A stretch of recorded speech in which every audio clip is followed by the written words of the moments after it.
And how do you plan to use the quarterbacks this week? Danny's our starter, and he is our starter. And hopefully we can go 4 quarters with him and in a very big football game. We have never planned to play Miles in one of the SEC games just to throw him in there. We were just preparing Miles in case Danny got hurt, that he would have some snaps that he could go in there and perform. And I think he's performed pretty well.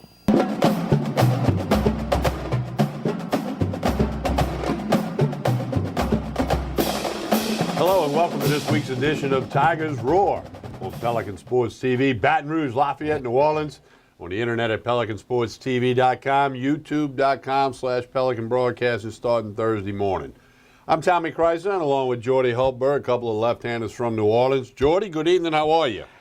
I'm great. Interesting times at the old war school. Interesting times. But I want to make people aware. This is October. This is Breast Cancer Awareness Month. So many of you have had friends, family members affected by breast cancer. I'm involved with Real Men Wear Pink. That's the pink shirt. We've got the pink tablecloths. We'll be doing this all year long, trying to raise all month long. Excuse me, right?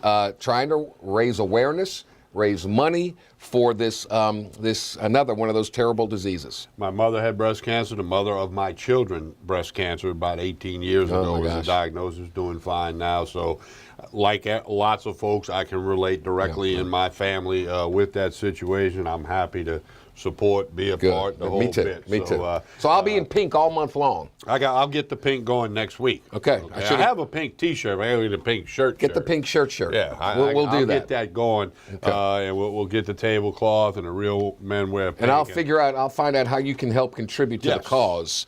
We can put that out there. Yeah, we'll get that out there. Okay, absolutely. Facebook, whatever we got to do with it. Okay. October is going to be an interesting month for LSU football. You think? They've won 9 straight games in the month of October.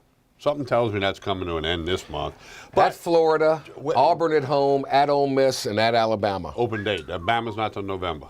That's right. The open date you don't like, and I agree with you on. But let's do this. Okay, what are we going to do? Month of September in the books for LSU football. Not what we expected in any way, shape, or form. We can go through the whole 5 games and find nothing good. They beat BYU, who's done nothing since. Bad team. Okay, nothing. Chattanooga doesn't count. Mississippi State beat the heck out of LSU and then turned around and got hammered twice by Georgia, by Auburn. Troy. Syracuse. 2-point game, fourth quarter. Yeah. And the Syracuse coach played NC State the next week. After the game, he said NC State's a lot better than LSU. Yeah. And within 8 days, he saw them both standing on the sidelines. Yeah. And then Troy comes to town. By the way, I hit the nail on the head with the prediction Friday of that one. I knew the disarray in the locker room and some other things. I knew Troy was better than Syracuse. I just thought, hey, they might come in and spring the upset. Even a blind squirrel finds an acorn some days. I found the acorn that day.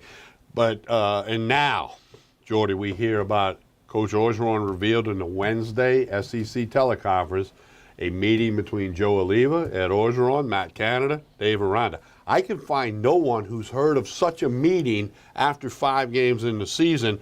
Your thoughts on this meeting, and what do you think happened in this meeting? I mean, it's what's the word? It's precarious times at LSU football right now. I'm all about communicating.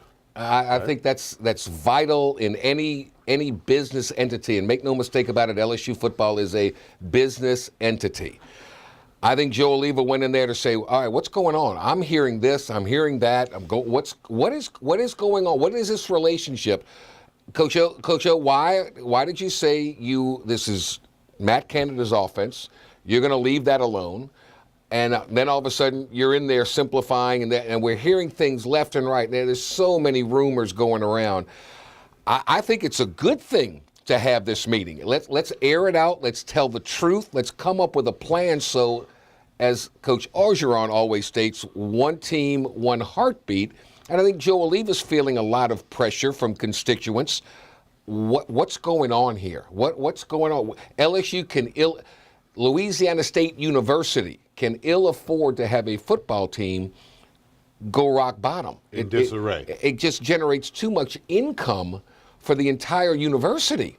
And we got to keep this thing going in the right direction. And I think he's concerned. I think he's feeling pressure. He's feeling heat. And he wants to know what is going, what these things I'm hearing about this disarray, is it true? Because if it is, we got to nip it in the bud immediately. Yeah, and That's just a guess. And Just I a guess. agree with you that Joel, he was feeling a lot of heat nationally, the whole bit. WUBR was mentioned in a national column at CBSSports.com this week. What was happening, those guys listening online to the local stuff to get a little pulse as they write their column. Mm-hmm. And that's cool. I respect them for doing that. Dennis Dodd wrote a column. But anyway, I applaud Joe Leavitt for getting this meeting going. Okay, he's the boss. He's he the can do athletic it. director, Yeah. and if he's hearing whatever he's hearing, the thing to do is meet it head on and address it. I don't know if Joe Leavitt wanted Ed Orgeron to speak about it during the teleconference. Maybe he did, maybe he didn't. But I agree with you. I think he went in there to say, guys, I'm hearing some stuff, so let's put it all on the table now. Let's get it all out. And when we walk out of here, whether that's in 10 minutes or 20 minutes or an hour or 5 hours from now, we better all be on the same page, because Joe Oliva saw only 65,000 at the kickoff against Syracuse and probably 35 or less in the second half.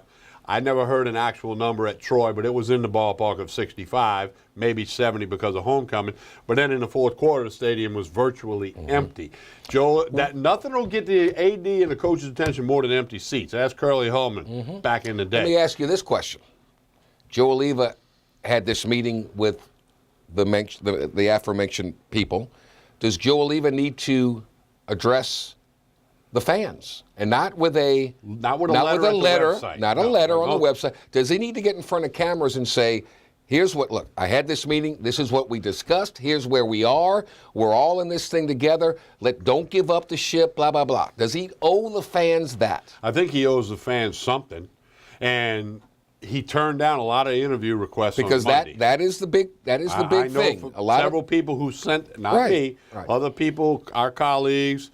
I know a national person who sent an interview request via the phone. They weren't trying to get him to drive anywhere, and he turned them all down. I know. Well, he turned the ones I know that were requested down, and I think, if it doesn't go good in Gainesville Saturday, I almost think he speaks at the beginning of the press luncheon on Monday. I don't know. I would say this to you. The LSU football program is in the most precarious position it's been in, maybe going back to the night of the A&M game in 2015 when everybody thought it was Les's last game. His whole family was there that night. They carried him off the field, and then all of a sudden it did a 180. I have to be honest with you. This is the first time I've felt about this LSU football program since before Saban. As far as when it was like, man alive, what are we doing? What is this? And Curly we don't Holman's look like we have the players. We don't look like we're on the same page with the coaching staff. There's constant change. There's rumors. There's finger pointing. There's this. It just doesn't paint a pretty picture right now. Now, it's very simple. They could go to Gainesville and win, and everything's back right with the world. It's all right with the world. It'll simmer down a good bit. Yes. Yeah, and they could. They might very well might. I can't get a feel for the game. One day or half a day, I think, well, LSU can go down there and win. And then I listened to Jim McElwain this morning, and he was about as deadpan as he always is. And then you hear some other people, and Florida can run the ball. They ran it very well against LSU last year, and I think LSU's defense last year a lot better than LSU's defense this year. Is that a question? And they know that, so they are going to be running the ball. But Florida's their cat, man, and they've used their 9 lives up. More than 9 lives. Lucky to beat Tennessee. Lucky to beat last Kentucky. year. But every year, that son of a gun's in the SEC championship game. I know it's in the watered down East, but he's still winning games and getting there. It's not pretty.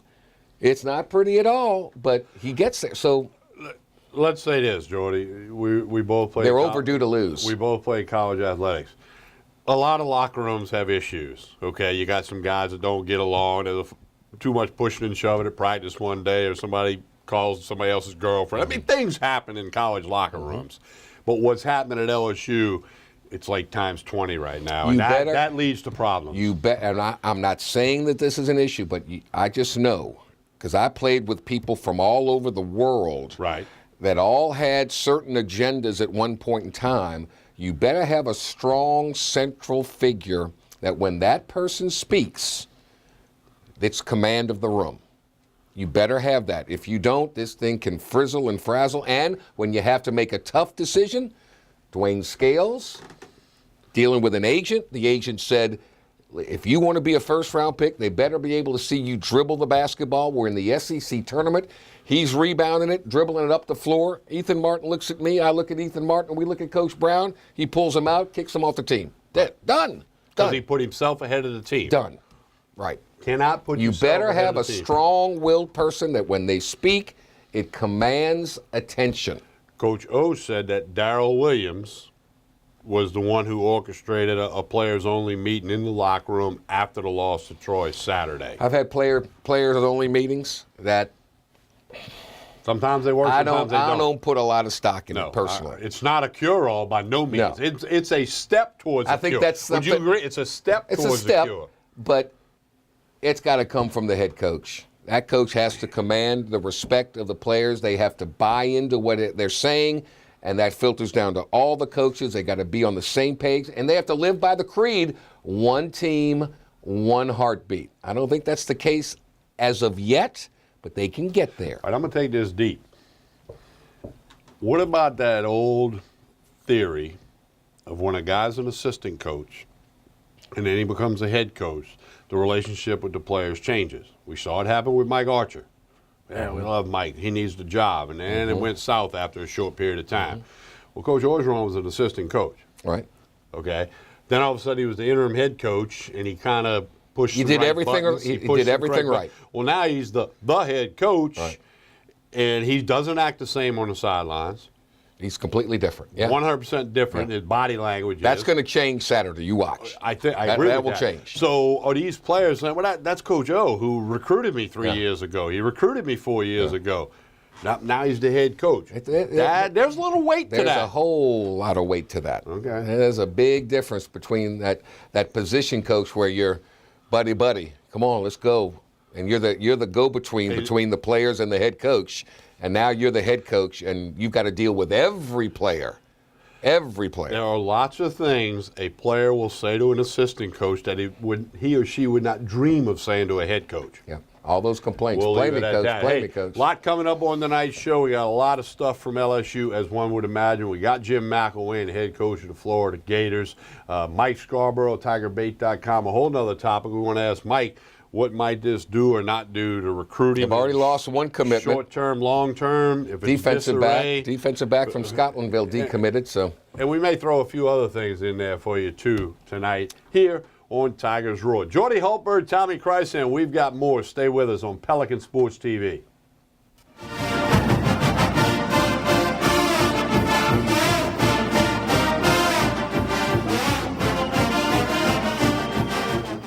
Accord Eye Clinic Vision Source is located on Perkins Road in Baton Rouge, offering full-service optical and lab work. Dr. Shonda Accord and the professionally trained staff pride themselves on service, complete eye exams, help with contact lenses, and selection of frames featuring Silhouette, Gucci, Jimmy Choo, and all the top lines.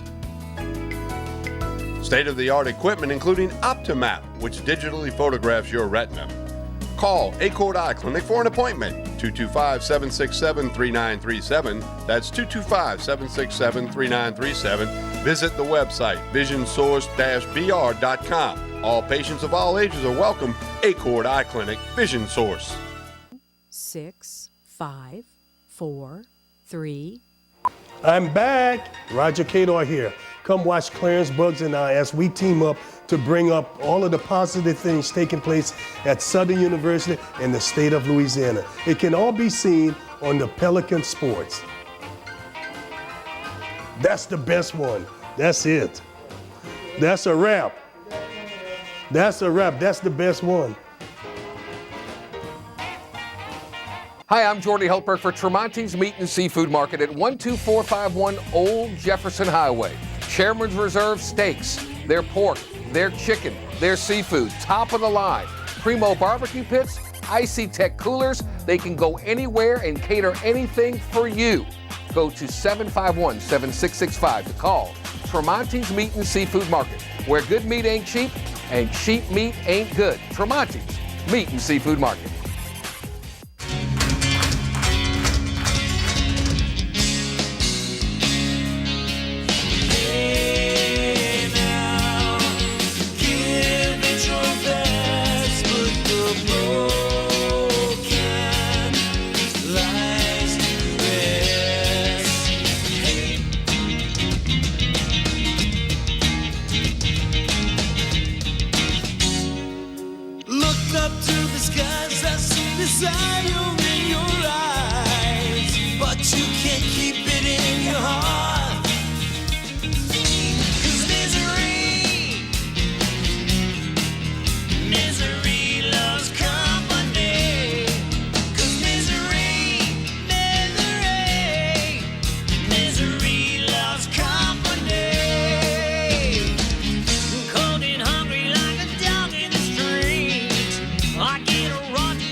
Cypress Lake Apartments are conveniently located off Segan Lane in Baton Rouge, a CLK multifamily management property.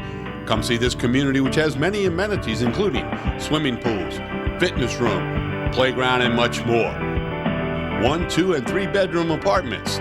Stop by Cypress Lake Apartments, call 225-293-6789, or go online, live at cypresslakeapts.com.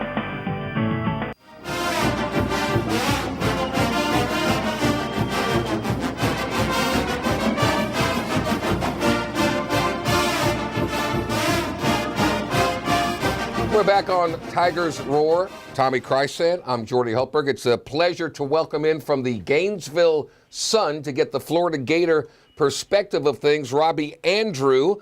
Robbie, thanks for the time. And I hear weather, once again, it's LSU, Florida. There's a tropical depression in the Gulf. What's the latest on that, and will it have any effect on Saturday's 2:30 Central Time kickoff? Yeah, Jordy, thanks for having me. But yeah, wouldn't you know it, Florida LSU, and there's a storm out. Yeah, go figure. I don't think it's going to impact Gainesville anytime near game time. I mean, I think they're talking about it maybe making landfall in the Panhandle on Sunday morning. So I think the game is going to be fine in Gainesville. In fact, I talked to Coach Mack here a little while ago. He didn't even know there was a storm out there. So it's not something they're monitoring. Wait a minute. I don't put any stock in that. He didn't even know LSU was the homecoming game for the Gators until he stepped off the plane, right? Yeah, but I believe that one. Okay, all right. Ask most coaches now who their homecoming opponent is; they have no idea. Tell me about Florida. You lose your second string quarterback who became the first string quarterback. Now your first string quarterback who became the second string is back to first string. Who's he going to throw the football to? Because I think you lost both of your wide receivers. Yeah, Tyree Cleveland was officially ruled out today with a high ankle sprain. He had in the Vanderbilt game. And then, Antonio Callaway's been out. He's been suspended indefinitely with the credit card fraud. So, they're getting down in numbers there at receiver, and they're limited in the number of guys that can make plays. And, so Frank's his number of options now as a quarterback has dwindled down to, guys like Brandon Powell and Josh Hammonds and Dre Massey, the slot receiver, who hadn't really done a whole lot yet, but they're hoping to get him more involved. And then Kadarius Toney, the true freshman, who's making some plays at that slot receiver position as well, but not doing a whole lot of stuff down the field. Robbie, last year Florida had success running the ball on LSU in Baton Rouge. We know the offensive line's big, it's experienced, 3 very good running backs, including a freshman. Do you expect Florida, with Franks back in the quarterback role, he's a freshman also, do you expect the Tiger defense to see a lot of the run game?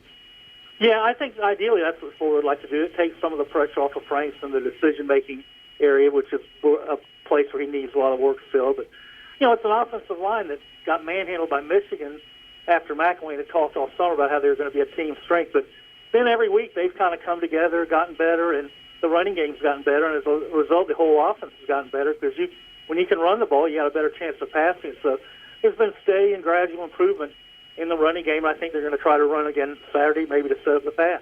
Robbie, Florida's had a lot of distractions. A lot of teams do have distractions with the arrests and now some pending charges and suspensions.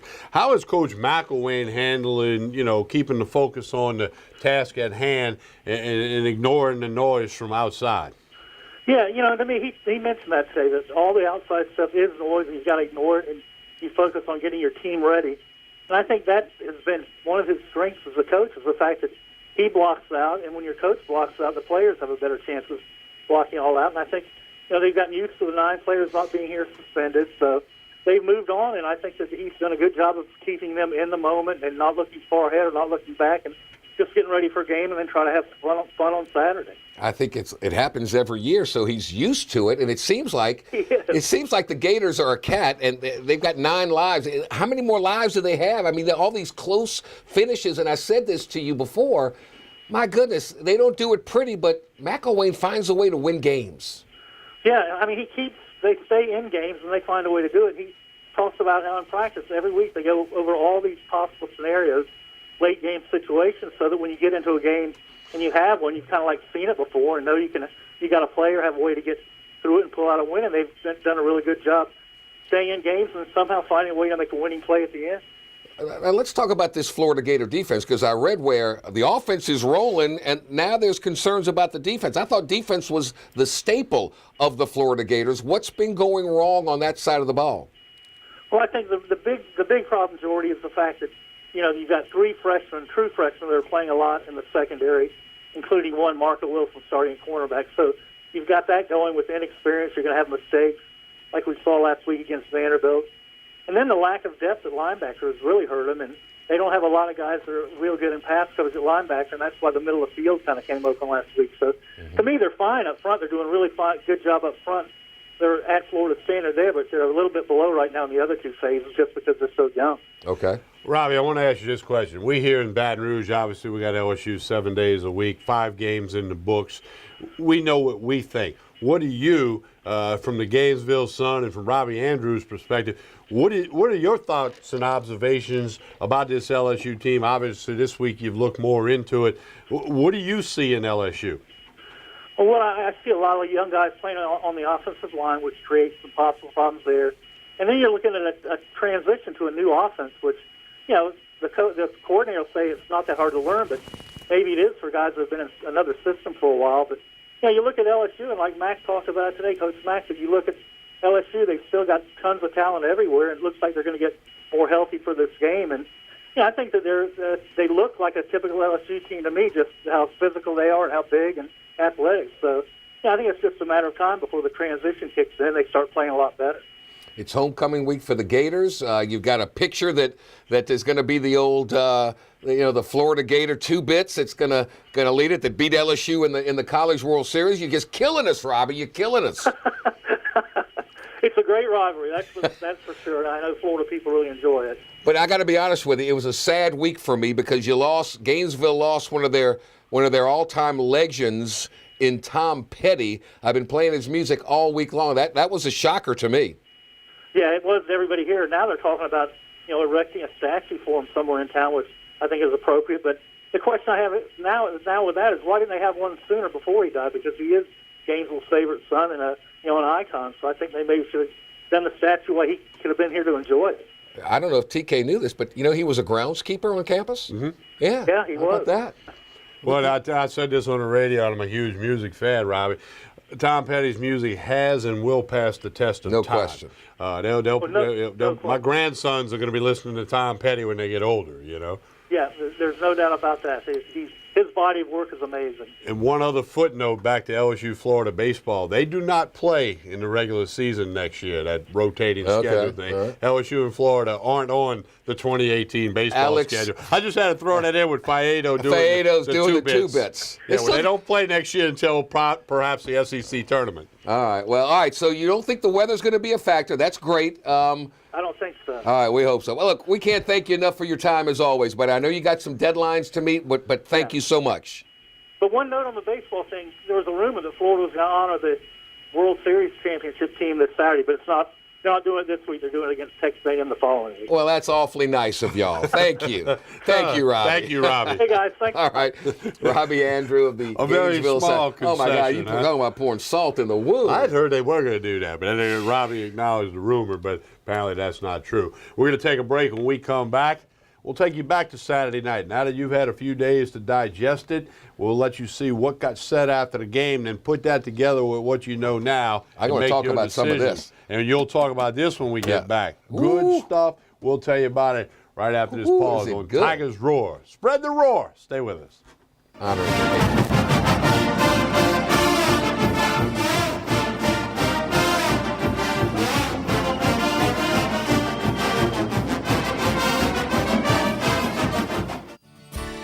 Creel Tree Service is a licensed and insured tree service providing tree and stump removal, topping, trimming, cabling, pruning, and fertilizing. We have free stump removal with takedowns, free estimates, affordable rates, and senior citizens discounts. Call 774-TREE. That's 774-8733. Get your yard ready for the warmer weather. If it deals with a tree, call me, Creel Tree Service, 774-8733. That's 774-TREE. Hooper Road Car Care in Central has been serving customers for over 24 years. Locally owned by Donald and Gina Gaspard, they provide all types of car care, including brakes, alignment, tune-ups, oil changes, AC service, transmission, computer diagnostic, and much more. Hooper Road Car Care also provides towing services. Call 225-262-7127. Open Monday through Friday, 7:30 to 5:30, 9695 Hooper Road in Central. Relief Window.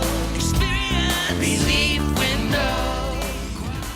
When my wife and I started Relief Windows, what we were trying to do, what our goal was to give a quality job to a homeowner. Everybody's scared of contractors. We wanted to change the mold of what that is. Not showing up on time, not answering the phone, somebody running with your money. The reason why you should pick Relief Windows to do your renovation of your home, windows, doors, hardy plank, siding, is because of the experience, quality service of our company. Service is everything we have. It's the foundation of our company. We're going to show up on time. We're going to do the job right. Over 60% of our customers is customer referral. We're a local company here in Baton Rouge, built in Baton Rouge, staying in Baton Rouge.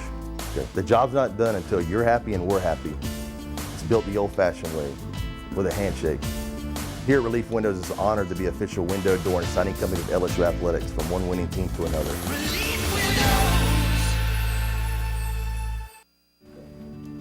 My name is Dr. Nicole Rogers, and I'm here in Old Metairie, Louisiana at Hair Restoration of the South, where your hair is our care. And I'd like to invite you to come and visit and discuss various options for treatment of thinning hair. These can include both medical and surgical options. You don't have to go straight to surgery. In the meantime, feel free to check out our website, hairrestorationofthesouth.com, and we look forward to seeing you soon.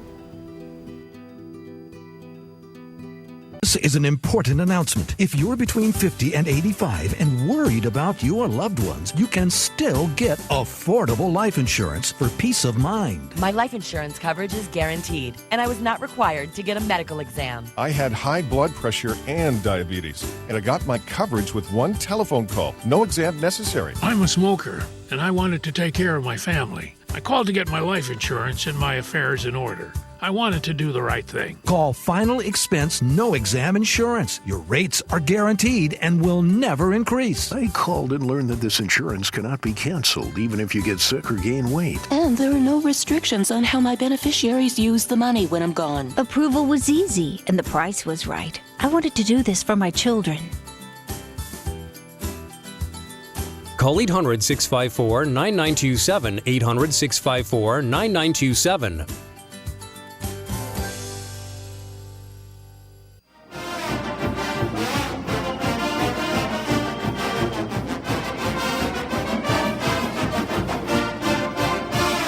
Welcome back to Tigers Roar. He's Tommy Kreis and I'm Jordy Heltberg. Breast Cancer Awareness Month. Real men wear pink. Right there. And we've got a little sample here. Now, Tommy, you've tasted this. This is our Lafayette audience will recognize this immediately, but it's brand new in this part of the world, in Baton Rouge. It's called Chicken Salad Chick. Chicken Salad Chick. Grand opening was today at Jubin Crossing. And oh my gosh, you tell me. It's outstanding. And I've always been, I made a comment earlier to Alan, one of the owners of the Pelican. I said, I've had chicken salads that are great. I've had chicken salads sometimes like, okay, I won't have that one no more. This is out of this world great. It's incredible. I ate a couple of them after radio and before TV. I would highly recommend. This is the Nicolosi family, father-son family deal, and it is... What's the story behind the name? Chicken Salad Chick, a young lady was trying to make ends meet. She was making chicken salad out of her house. There was an incident in the neighborhood where they didn't like all that because people were coming up and buying this stuff. So she found a small little location, put an oven in there, started cooking, and now it's been franchised throughout the South. Wow. Chicken cool Salad Chick. Lafayette, you know all about it. It's some more openings coming in the Baton Rouge area. Stay tuned. Burbank at Lee is coming up next, but this is at the Jubin Crossing. You talk about great for the Florida Gator game this weekend. You go buy one of these platters, and they have all kinds of things they can do for you. It'll be gone. Right? We had 2 platters. One's gone. This is all that's left here. It is outstanding. Chicken Salad Chick. They're open Monday through Saturday from 10 a.m. to 8 p.m. Just look it up. Chicken Salad Chick. Outstanding. Highly recommended. And the folks at Pelican know a little something about eating. And Yeah, food, I trust so. y'all to be. Yeah. You would tell it like it is. We yes should or start no? a food critic TV Thumbs up, show. thumbs down. We really could have a food critic TV show. Look, it's a Marty party. He is. Marty's eating it right can't now. stop. You know, good thing we don't need a floor director. Marty He's can't eating stop. Chicken There you salad go. chick. Chicken salad chick. There's a little logo on the cup. So highly recommended. So good Lots of stuff flying around. Yep. In Baton Rouge since Saturday night's loss to the Troy Trojans of the Sun Belt Conference. That should never happen. Can I tell you about the second text we got on the postgame show? Either the second or the third. The Yes. loss to Troy now means that LSU will lose to 3 teams from the state of Alabama this year. Unbelievable. Anyway, give credit to Troy. That's a good team. Well, that coach isn't going to be there long. Yeah, the senior quarterback, the running back Chun was big time. NFL player. Yeah, he will play on Sundays. No question. And he's not going to be there long. So enjoy him while you can, Troy. He'll be gone. We're going to take you back to after the game, the comments after the game. Some of these players still, I don't know, walking in a fog, in a funk, whatever you want to call it. But we want to share it with you, especially now you've had a bunch of days to digest some things. Here's the reaction after the game, the loss to Troy.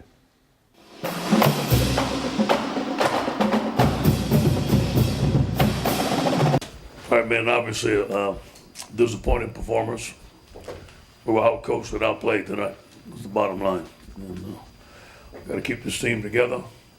They're hurting in there. And we got to find out why we're not making the plays we're supposed to make, whether it be alignment, whether it be the play we call an assignment, or the player. And we just got to do some soul searching. Look at what we're doing wrong. 4 turnovers critical, 0 of 8 on third down. They were 10 of 18 on third down. They had 206 yards rushing on our defense. We gave up too many yards rushing.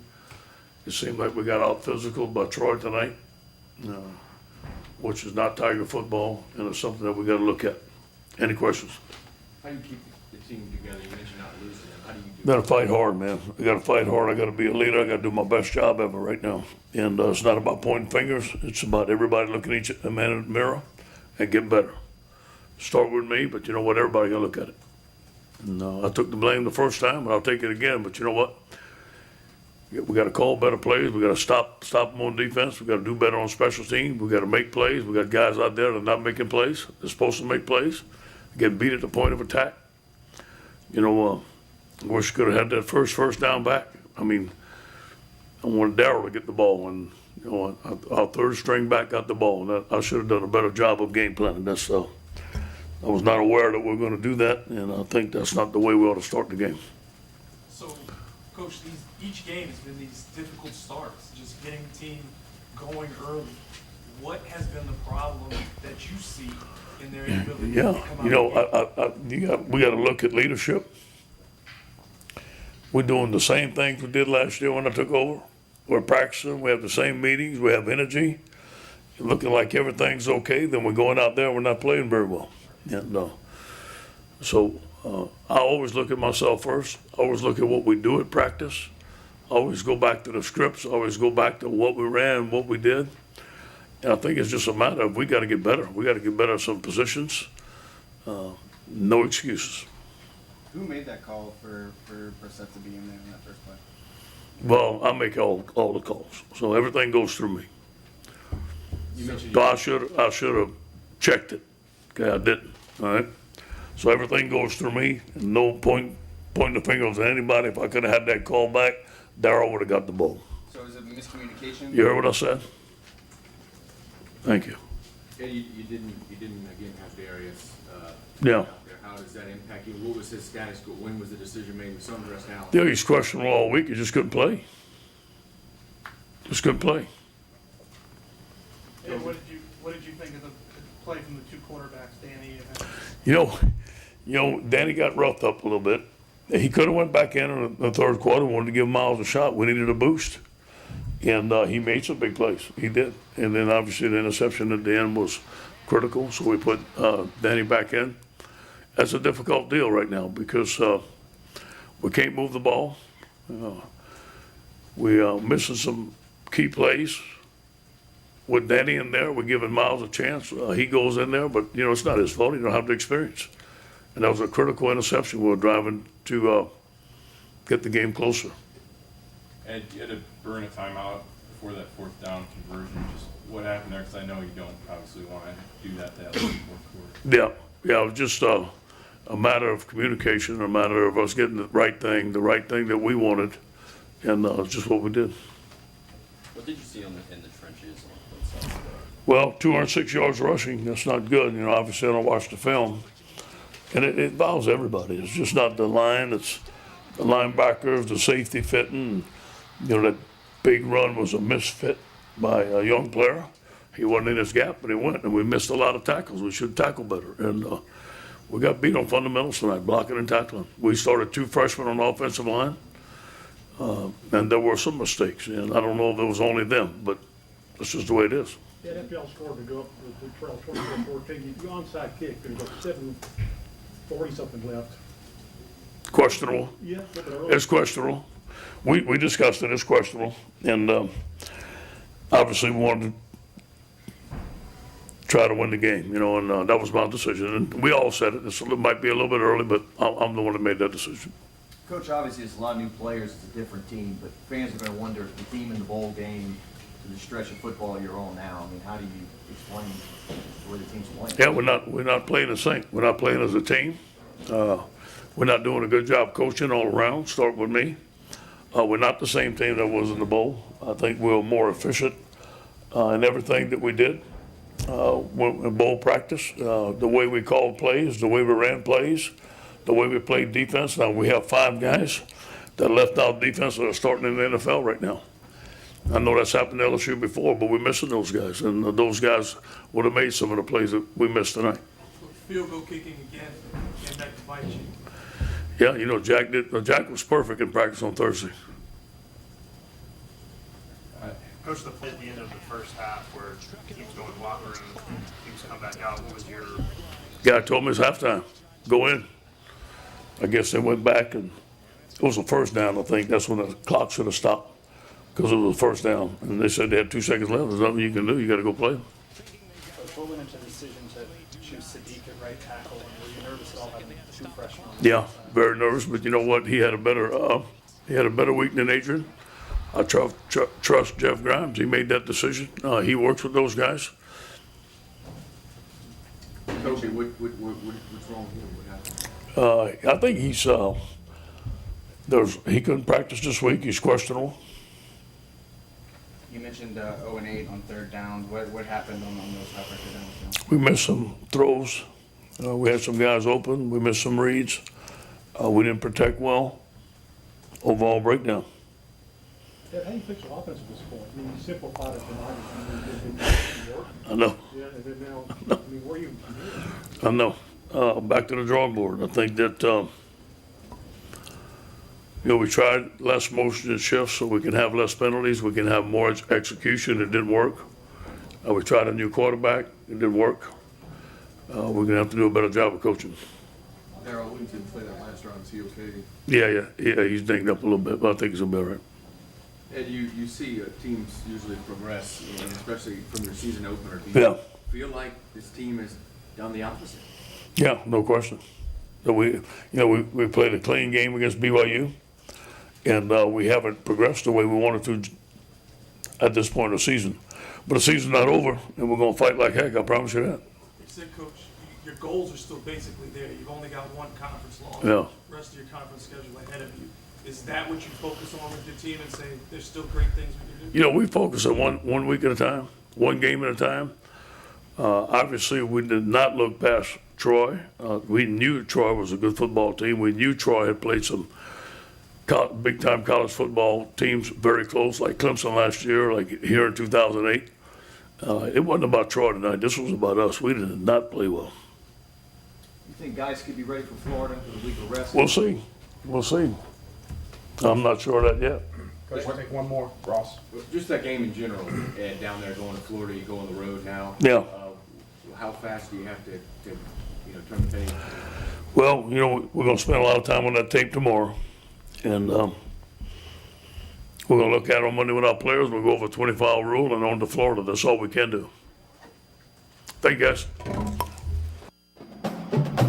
Not easy after a game. Not easy. And I get that. But I'm looking at the big picture. But the one comment that got everyone's attention was that first play with the third string tailback in the game, and I'd rather had Darrell Williams get the ball. I didn't know this. I should have double checked it. Everything goes through me. It was contradictory to everything that we had heard prior. And it's contradictory when you say, I'm not going to point fingers, but he shouldn't have got the ball. Well, you just did. Yeah.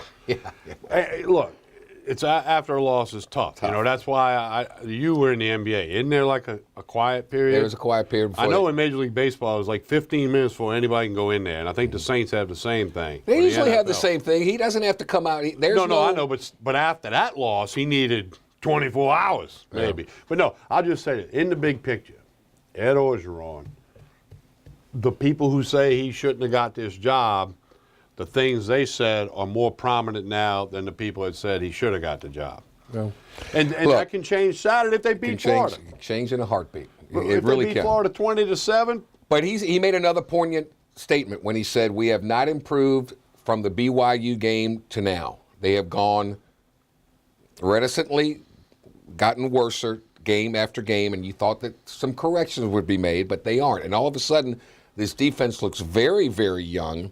They're out of position. You have players saying players need to study film more. They need to learn the plays better. Need to buy in. All these things are coming to the forefront now, and it's easy to do that when you're not winning. Winning cures everything. Losing is when you get factions, and that's why it's so important for these coaches and the leaders, whoever they are, of this team, to get this team to stick together. I mean, and they got nobody else right now. The best thing for them to do is get on the road. Get on the road, get out of town. You're together 24/7, and let's see what happens. If I was on that team, and I was somewhat of a leader my senior year in college, if I was on the LSU football team and I was a leader, I'd call a meeting Friday night down in Gainesville after all the other stuff's over and just say, guys, all right, look, 2:30 tomorrow, we've all got to put our best foot forward. Trust your teammates, do your job, get out there, get after it. Let's get out of here with a W. I'd have a quiz. Here's the diagram this play. Make sure you know it. Make sure you know what to do. Come on. We're going to take a break, come back, let you hear some stuff getting ready for the Florida Gators, who are 3-0 in conference by the skin of their teeth, but it's still 3-0 in conference. They're always 3-0. It's amazing. And they've been in Atlanta the last couple of years. Yeah, it's so, I mean, always. like you said, they just find a way to figure out a way. Well, LSU has to find a way to win Keep Saturday. it close. Keep it close and win in the fourth quarter. Find a way to win. We're back with more of Tigers Roar after this pause. Stay with us.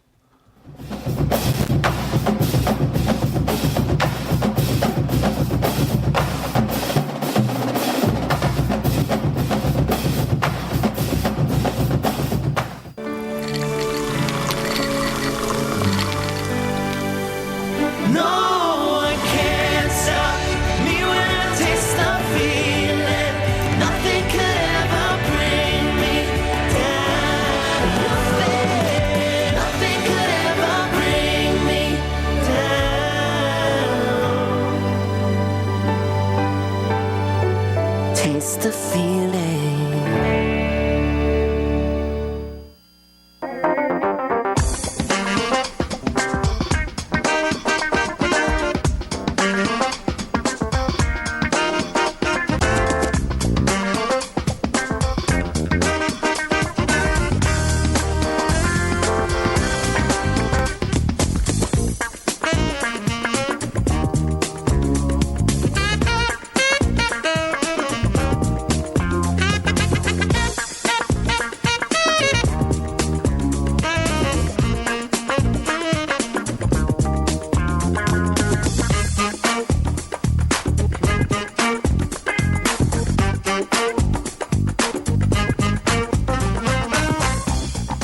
Hi, I'm Roger Kador.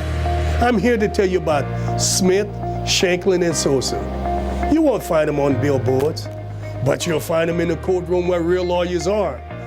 You see, billboards do not solve cases. Real trial lawyers do. So if you're hurt and need a lawyer, call 225-223-6333. Hi, I am Dr. Farrell Frugier Jr., and I am a general dentist at Frugier Family Dentistry. I was born and raised in Baton Rouge, Louisiana.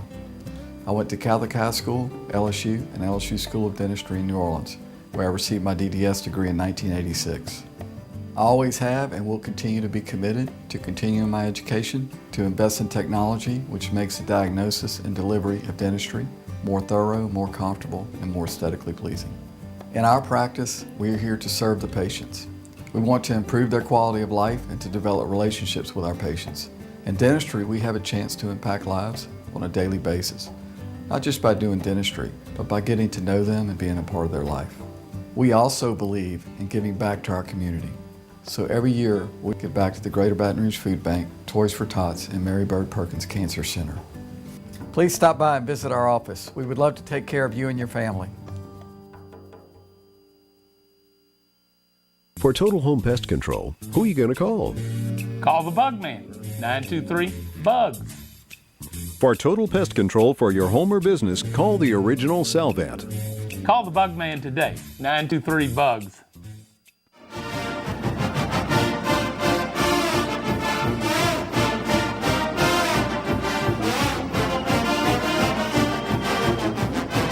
We continue in Tigers Roar, as Bob Seger would say, turn the page. Troy's over with. Cannot change that.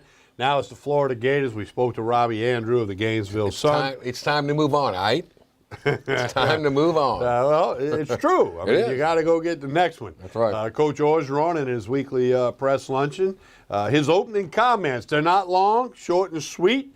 Again, a lot of stuff happening in the program, outside the program, surrounding the program. Here's Coach Ed Orgeron's opening comments from earlier this week.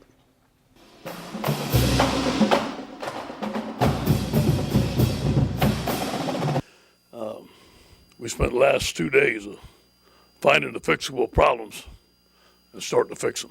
And obviously we're disappointed in our play. And so here's some of the things that we found on offense: ball security, 4 turnovers. Third down execution, 0 of 8, whether it be protection, route running, passes, combination of all of them, must-finish drives. Overall execution had critical mistakes by all units at different times that were pivotal. On defense, get off the field on third down, they were 10 of 18. We need to fit the run better. There was a couple of misfits there for some long runs. Fit perimeter screens.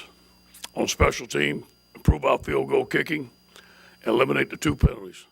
Positive for the game, I thought Christian Lacouture played his best game. He had 2 sacks, several tackles, was all over the field. Got us wearing 18, his 5th year of eligibility, a senior, means a lot to him. And also Greg Gilmore. Moving on, a very important week for the LSU Tigers. I know our guys are going to be fired up, ready to go to work today after we go through the 24-hour rule. Traveling on to the Swamp, Florida Gators, 4-1, 3-0 in the SEC. On their offense, their pro style. Offensive coordinator Doug Nussmeier. 7 returning starters, averaging about 360 yards a game. 146 yards rushing, 212 passing. Top players Tyree Cleveland, Malik Davis, and Martez Ivory. Very good offensive line. 3 good running backs. Number 20 is probably their best one, the freshman. Defensive breakdown, very familiar with their defense because I'll coach with Randy Shannon. Randy played with us when I was at Miami. He was my graduate assistant coach. We remained friends throughout the years. He's running 4-3, cover 4, under, cover 1. A lot of the things that we did at Miami back in the day, will pressure. 6 returning starters. He's given up an average of 381 yards a game, 26 points per game. And they forced 0 fumbles and had 5 interceptions.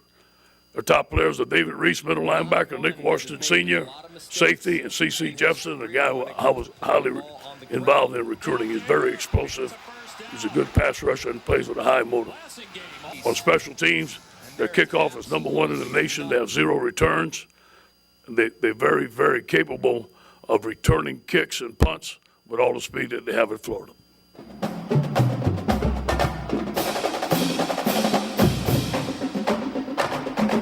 Jordan, I have a comment about the opening comments that Coach makes. And you and I have both been to hundreds of pressers, okay?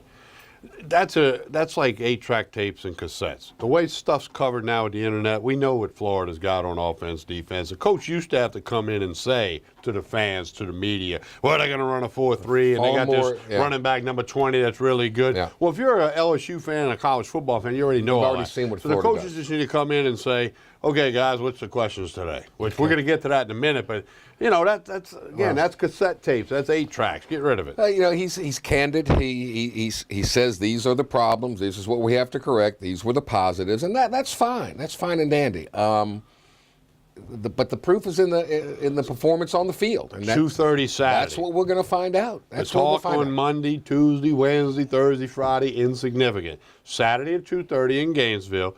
Again, 90% chance of rain.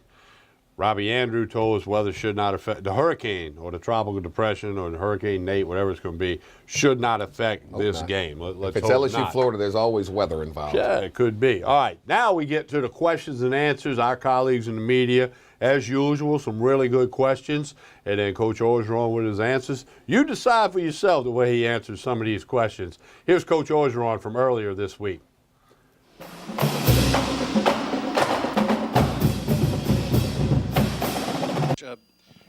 Where are the problems on offense that you see? Is it in the coaching staff? Do you guys need to figure out kind of how to get on the same page? And it seems like you might be fighting each other there. You know, execution.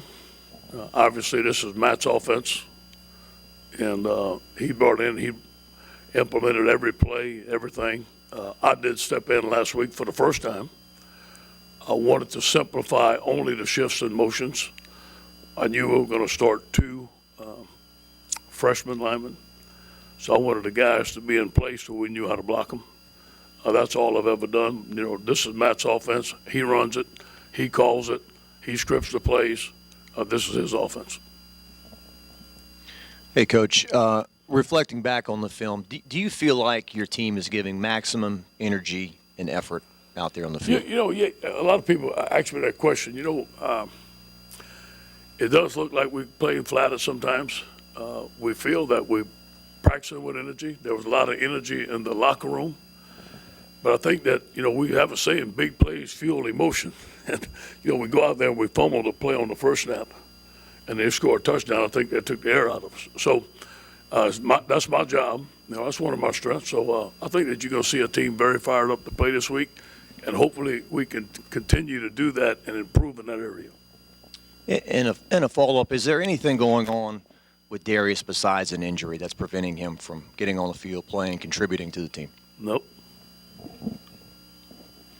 Ed, we saw kind of different offenses out there in the first half and the second, that more simplified with less shifts in the first half. Where do you go from here with the offense, and which one do you kind of? You know, that's totally up to Matt, and I'm going to leave that totally up to him. And again, I will say this, I stepped in last time for the first time and wanted to simplify things in order for us to have less penalties, better execution. At halftime, he felt like he needed to shift and motion more, which he did, and that's totally his option, and this is totally his offense. You mentioned after the game play calling. How do you improve in that area as a coaching staff in general? You know? Well, you know, we got to look at what the defense is giving us, take what they're giving us. We got to look what the offense is doing. We got to be able to stop it. That's an overall area of improvement, and that's every week in football. To your right, Coach. What was Coach Canada's reaction whenever you did step in last week? All fine. I'm the head coach. And how do you plan to use the quarterbacks this week? You know, Danny's our starter, and he is our starter. And hopefully we can go 4 quarters with him and in a very big football game. We have never planned to play Miles in one of the SEC games just to throw him in there. We're just preparing Miles in case Danny got hurt, that he would have some snaps that he can go in there and perform. And I think he's performed pretty well. Yeah, Ed, I guess some of the early criticism has been about both sides of the ball on the line, not playing very physical. Yep. And you've even mentioned that.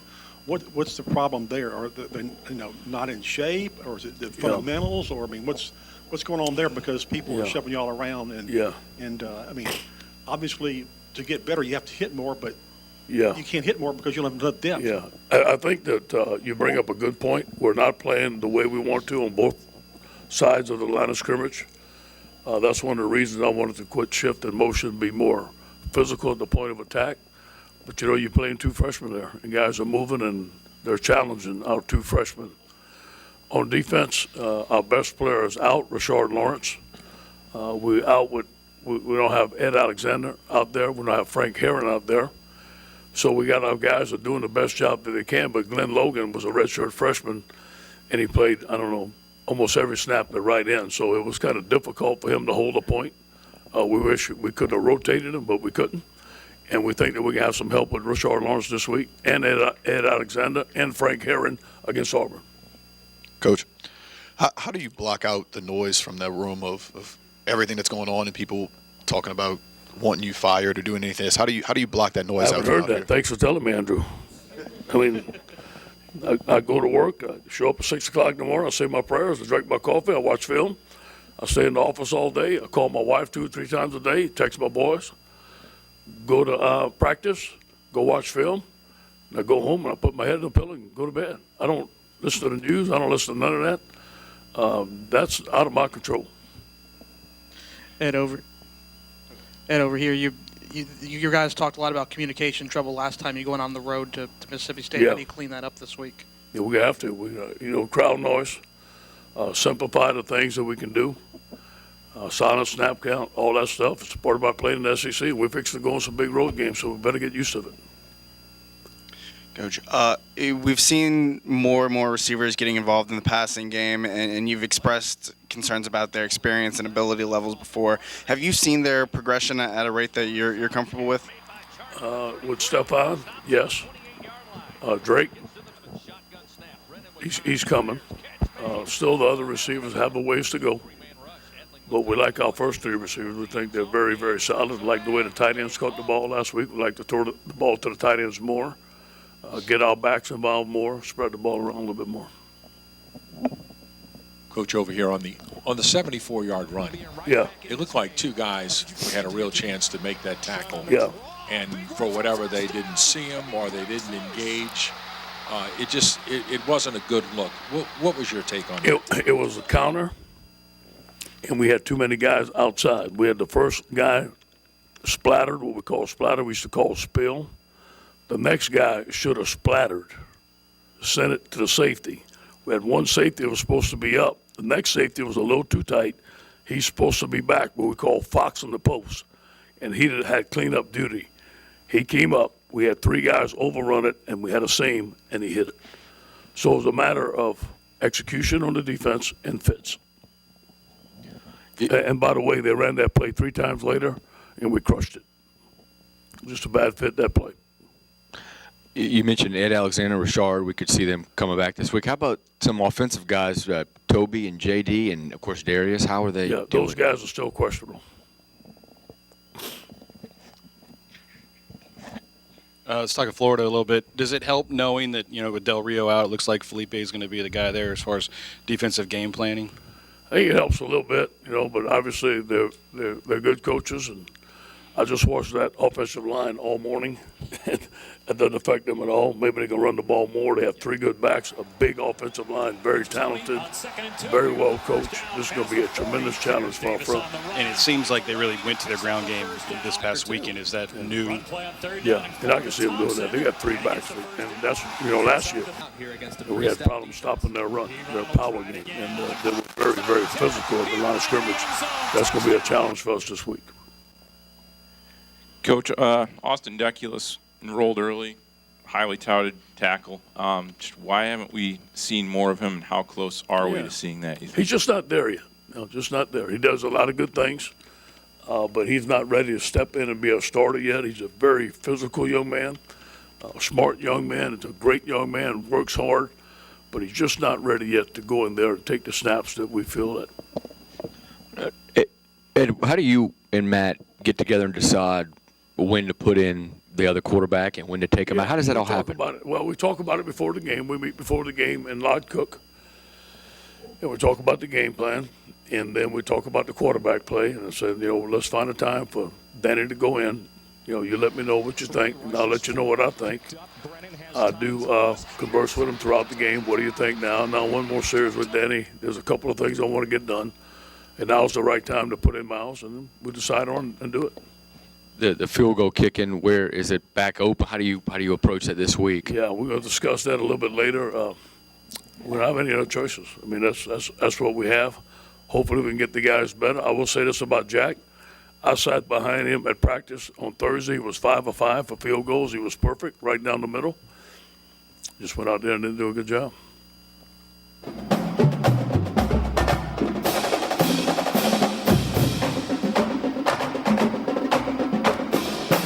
I want fans and people out there to make their own conclusions, draw their own thing. They already have. Good, bad, ugly, indifferent.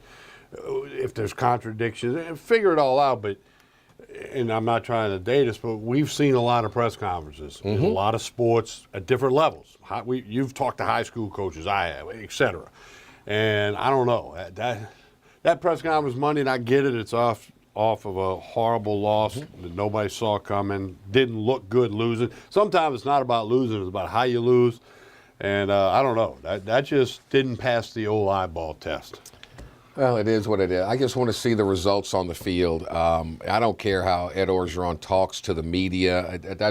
I just want to see a team that comes out with energy, with enthusiasm, that plays hard, that plays together, that plays smart. That's all you want. Sometimes the other team's better than you. Troy was not better than LSU, obviously. But they came in, they played harder, and they played smarter, and they played better. What about the thing that's been said a lot?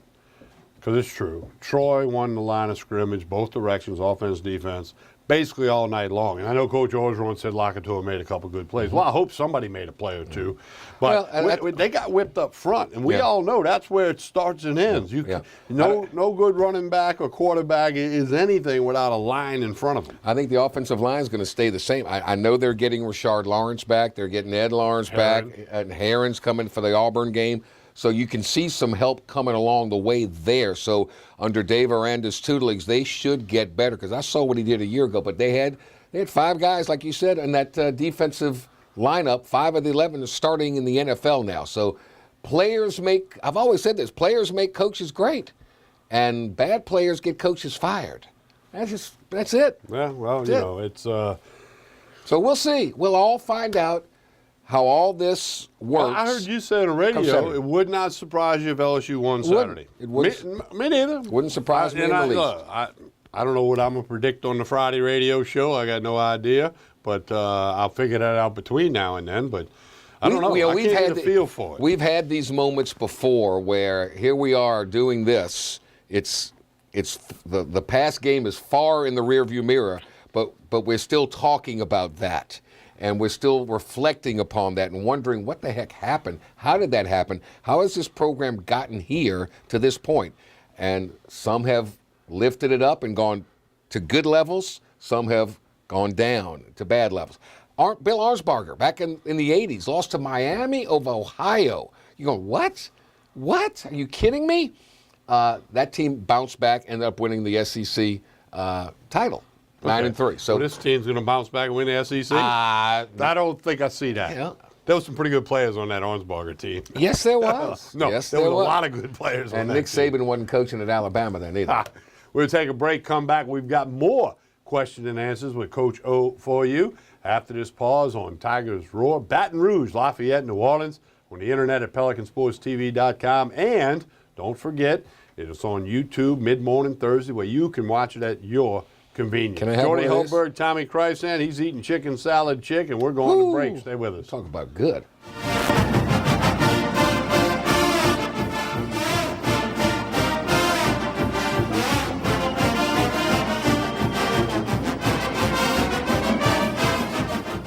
Jaguar Nation, I'd like to say thank you for your continued support of our student athletes and our coaches. Once again, you have shown America we have the greatest fans in the country. It's time. Football season. Season tickets are available. Go Jags.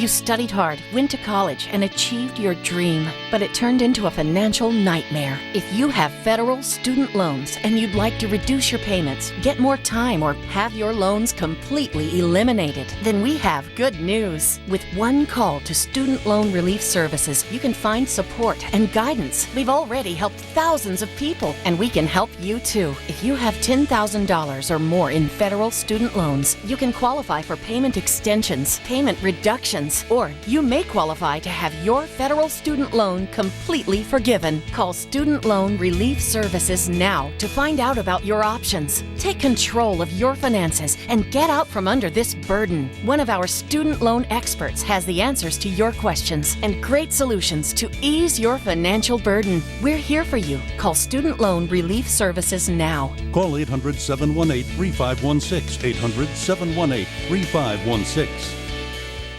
Hooper Road Car Care in Central has been serving customers for over 24 years. Locally owned by Donald and Gina Gaspard, they provide all types of car care, including brakes, alignment, tune-ups, oil changes, AC service, transmission, computer diagnostic, and much more. Hooper Road Car Care also provides towing services. Call 225-262-7127. Open Monday through Friday, 7:30 to 5:30, 9695 Hooper Road in Central. Hello, my name is Debbie. Welcome to Debbie's Bridal, a Formal Affair.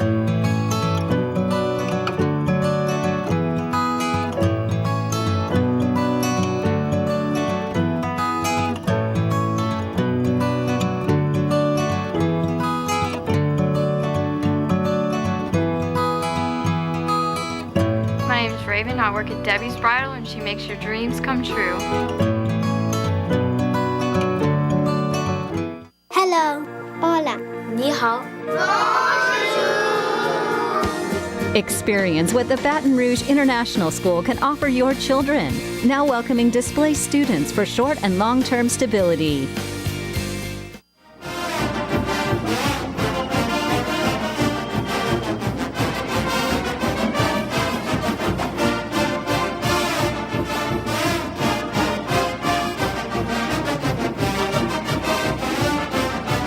LSU's getting ready for Florida. 2:30 kick, Louisiana time. Don't forget the Pelican Sports post-game show will be on immediately following the game, approximately 6 p.m.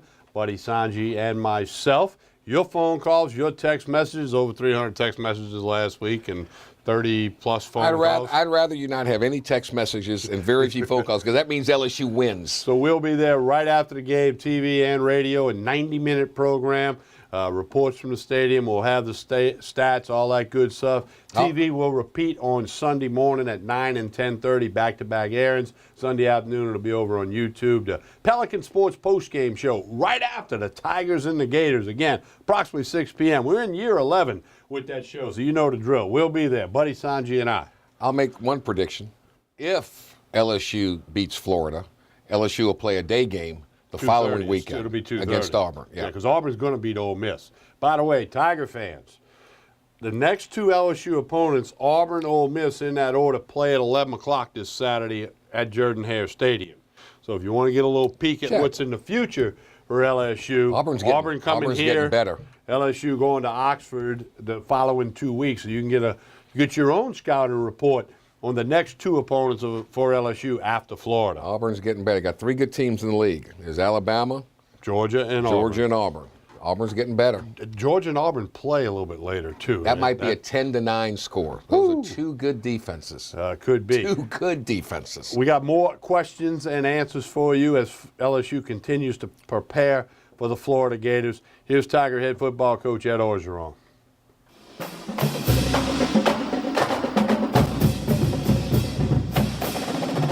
Coach in the back, how important is it for the coaches and the players to have the right mindset moving forward into the season? I think that's my job, and one of my strengths. Today's 24-hour rule. We'll get going. We'll make improvements. I'll be very positive with this football team, believe in them, expect them to get better. We had a meeting on Saturday night. They had a players-only meeting on Saturday night. I'm meeting with the leaders at 1:30. We will foster leadership like we always do, but even foster it more. Expect some guys to step up.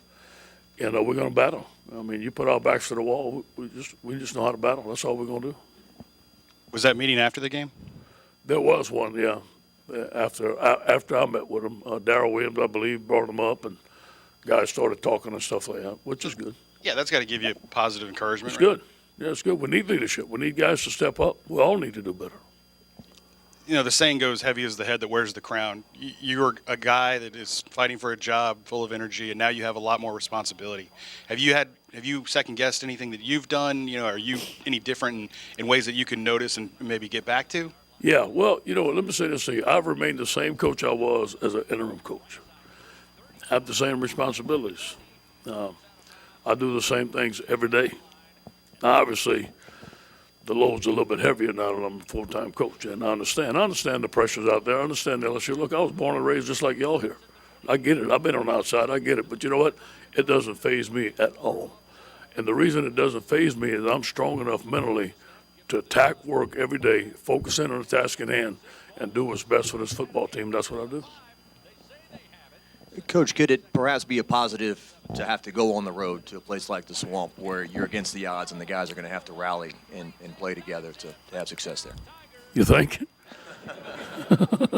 I love Tiger Stadium, but we're going to turn it into a positive. You know what I mean? It's you know, anytime you play Florida, whether you're home or away, guys are going to get revved up, and there's some things that we need to do better this year, obviously, than we did last year. I'm going to mention that to them today.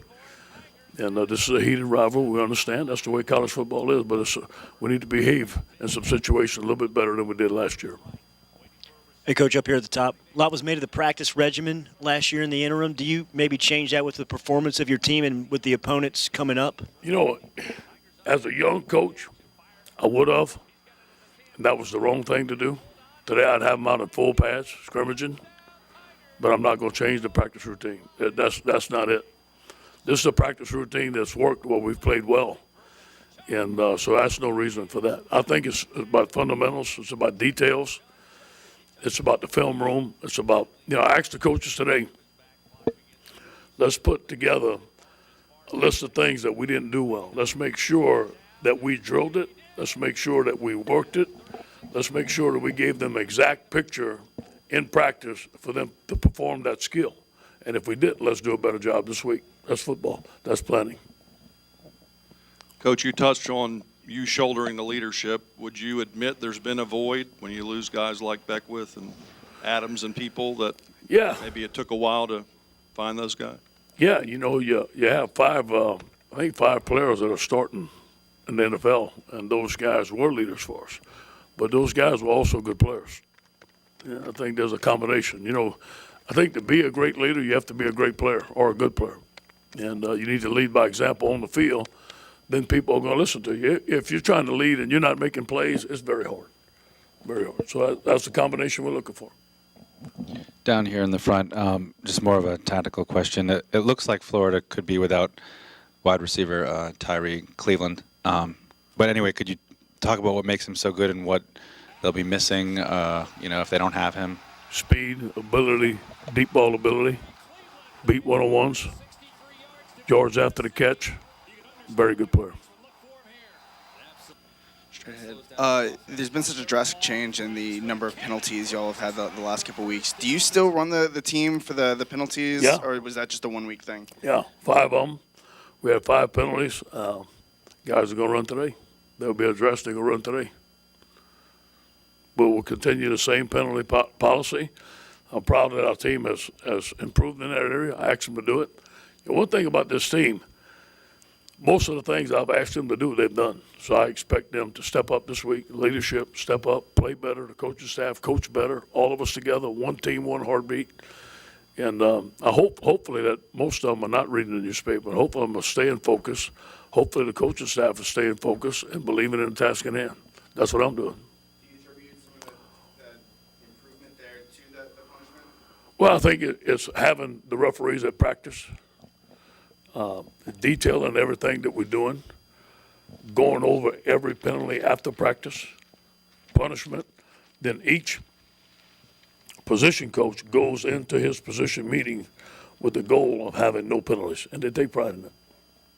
Ed, you touched on the fixable mistakes that you can identify, those long-term problems, whether it be roster or depth or health, whatever. Yeah. Is there anything that you and the coaches get together to talk about there, or is that after the season? Yeah, well, no, that's me in recruiting. I had a recruiting meeting this morning. You know, we need JC linemen. You know, we need a JC offensive tackle. We may need 2 JC offensive linemen. We may need 2 JC defensive tackles. So we're looking for those guys. I'm always looking for holes on the roster to fix. And we feel with this recruiting class, we have some young freshmen that can come in and help us. We have some JC needs that we got to go out and get. We don't have them yet. And but those are the things that I address daily.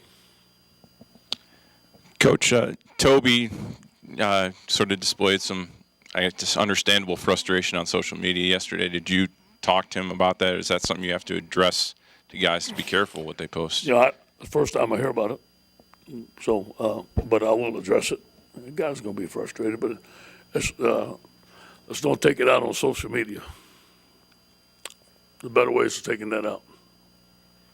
Coach Arden, is it just hard once you're in season to get a guy in shape in practice, and how can you guys get some more out of him? He's finally getting in game shape, and I think he's down to under 260 now, maybe closer to 255. He played better this week. I know he didn't make a lot of plays, but technically he played better. He did make some mistakes. I think it's just geared to practice. You know, you don't practice in 8 months. It's hard to come back and play a game full speed when you haven't been practicing. Everybody else has been training, spring ball, summer training, camp. That's why we practice. Coach, right here. You mentioned the team meeting and meeting with the leaders. Have new leaders stepped up, with Geis off the field, Lawrence off the field recently? Has anyone, I guess, going back to offseason, stepped up that you didn't expect, or just who are the leaders of this team now? Well, Christian Lockature, J.D. Moore, we gave him 18, Danny, those are the guys. But, one guy that is clearly team leader is Rashard Lawrence. Clearly. In the 2 games we lost, he's not in there. And he makes a difference. Not only his player-making ability, but the way he leads, his heart, his want to do good for Louisiana. He's a 4.0 grade point average. He does, you couldn't ask for a better kid. He does everything right, and he plays. And so he's one of our leaders. Coach, you talked about you needing possibly 2 JC offensive linemen, 2 JC defensive linemen in that 18 recruiting class. You already have 19 commits. How do you kind of work those numbers to make sure you still get what you need to get? Hope and pray. Thank you, guys.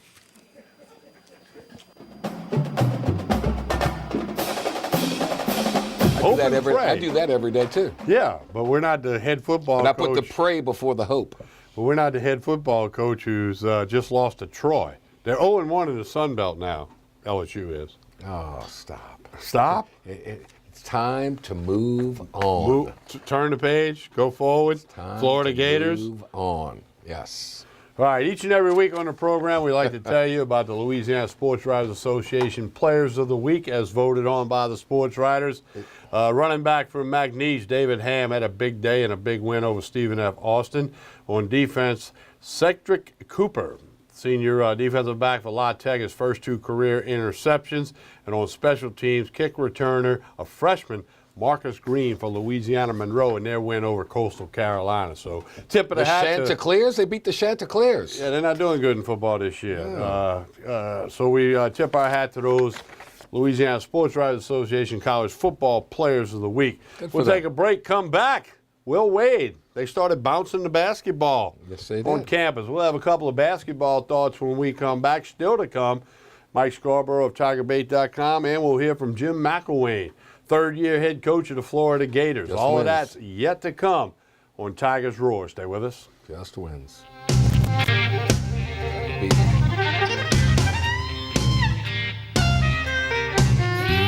Surfing through the channels with his little remote, wolfing down Cheetos. I hope he don't choke between Monday night football and Friday night fights. I'm lucky if I get to see a show that I like. He never hears the phone or the doorbell ring. I don't try to understand him. It's a male plan.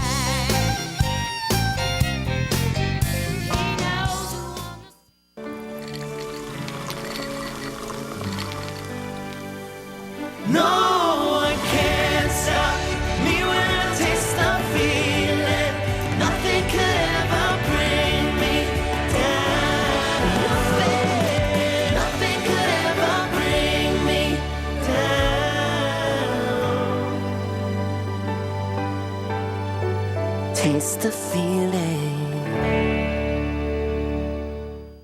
6, 5, 4, 3. I'm back. Roger Cador here. Come watch Clarence Bugs and I as we team up to bring up all of the positive things taking place at Southern University in the state of Louisiana. It can all be seen on the Pelican Sports. That's the best one. That's it. That's a wrap. That's a wrap. That's the best one. My name is Dr. Nicole Rogers, and I'm here in Old Metairie, Louisiana at Hair Restoration of the South, where your hair is our care. And I'd like to invite you to come and visit and discuss various options for treatment of thinning hair. These can include both medical and surgical options. You don't have to go straight to surgery. In the meantime, feel free to check out our website, hairrestorationofthesouth.com, and we look forward to seeing you soon. Cypress Lake Apartments are conveniently located off Segan Lane in Baton Rouge, a CLK multifamily management property. Come see this community, which has many amenities including swimming pools, fitness room, playground, and much more. 1, 2, and 3 bedroom apartments. Stop by Cypress Lake Apartments, call 225-293-6789, or go online, live at cypresslakeapts.com.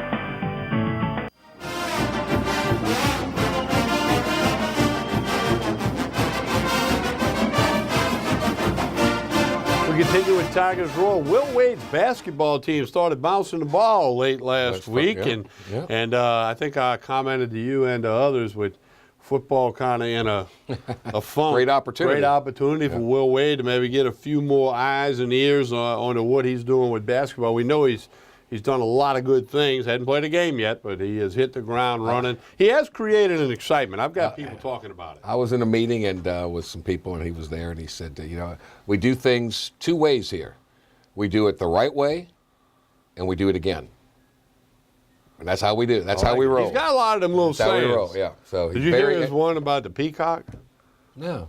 One day you're a peacock, the next day you're a feather duster. Oh, that's right, yeah. Now he has created a lot of interest and buzz. He's got some high-profile kids coming. He's got another 5-star recruit getting ready to visit for in a weekend or so. It's all about players. It's all about players. And the other thing, too, is, basketball was doing this for a couple of years, like football did at the end of September. Different window of time there. And this is a chance for Will Wade to put some more people in the Pete Maravich Assembly Center, create a little interest. I guarantee you they'll play hard. They'll play defense. Which was two of the knocks in the last couple of years. They're not playing defense. They're not playing hard. That nonchalant stuff doesn't work. You don't win championships cooler like that. than cool and all. That doesn't work. Swag doesn't get it. Dale Brown's first team was had no talent whatsoever. God forgive me, but the hustlers. That's all they did was hustle. And fans loved them. They didn't win much, but they hustled. And with the little talent that they had, they were in every game. And you shouldn't have to upon that. And you shouldn't have to coach hustle. That should be ingrained in every player. There's a lot of things that you can do without being great. Be on time, hustle, have an effort. The things that don't take extraordinary talent to do. Be on time, hustle. That's right. Be energized. Try your best. Try your best. But no, I'm curious for the first time in a while about this LSU basketball team. Yeah. What are they going to do when they get on the floor? If they do what you said, play hard, play defense, and get after it, then they're going to be given a little more breathing room. No question. He'll demand that. And they open SEC play at home in Kentucky. That place should be packed that night. Sure. Go back to the 90s. Pack it. Sure. It'll be curious to see because he's inheriting players, and he's got some new players in. And, of course, you have to give a coach time to get the players that he likes, that he thinks will fit what he likes to do best. So it'll be curious to see if he alters things from an offensive perspective. He may have to go with more guards than he's accustomed to. He doesn't have those bigs like he likes to have. So it'll be curious to see how he adapts and adjusts as a coach to what he has and that's what coaching is all about. See what you've got and put them in a position to do what they do best. And if you do that, then you have a chance to win. And, of course, the college basketball world on the men's end continues to be rocked, spreading into Arizona, other places now. And and who knows if this is the tip of the iceberg or not. A few more coaches are starting to comment. When I say Mike coaches, I'm talking about Krzyzewski, the Roy Williams. the Roy Williams, the guys who command respect. Whether you like them or not, they command respect. They're starting to talk about it And they now. need to. They need to. The high-profile Because coaches college need basketball to. is a coach's game. It's not a Need player's to. game like it used to be. The NBA is a player's game. Tino's selling his house and going undercover, going underground. Going underground. Okay. Showing up at Minnesota football games because his son's the head basketball coach at Minnesota. He'll probably be sitting at those basketball games. They'll hire him, get a consultant fee or something. NBA, huh? He's done in college. He's not getting that $44 million. They're going to show just cause on that deal. Yeah, Promise. I would agree with that. We'll take a break. When we come back, you don't want to miss it. Mike Scarborough of TigerBait.com. What are the things that are going on or not going on with LSU football at this point in time doing about recruiting? Is it affecting it short term, long term? Mike's the guru there. We'll talk to Mike Scarborough of TigerBait.com right after this pause. Jordy Helper, Tommy Krysan, spread the roar and stay with us.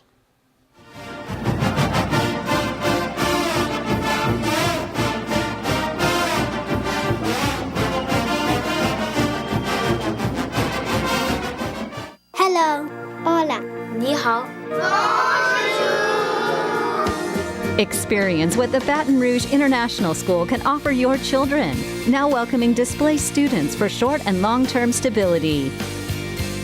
You studied hard, went to college, and achieved your dream, but it turned into a financial nightmare. If you have federal student loans and you'd like to reduce your payments, get more time, or have your loans completely eliminated, then we have good news. With one call to Student Loan Relief Services, you can find support and guidance. We've already helped thousands of people, and we can help you too. If you have $10,000 or more in federal student loans, you can qualify for payment extensions, payment reductions, or you may qualify to have your federal student loan completely forgiven. Call Student Loan Relief Services now to find out about your options. Take control of your finances and get out from under this burden. One of our student loan experts has the answers to your questions and great solutions to ease your financial burden. We're here for you. Call Student Loan Relief Services now. Call 800-718-3516. 800-718-3516.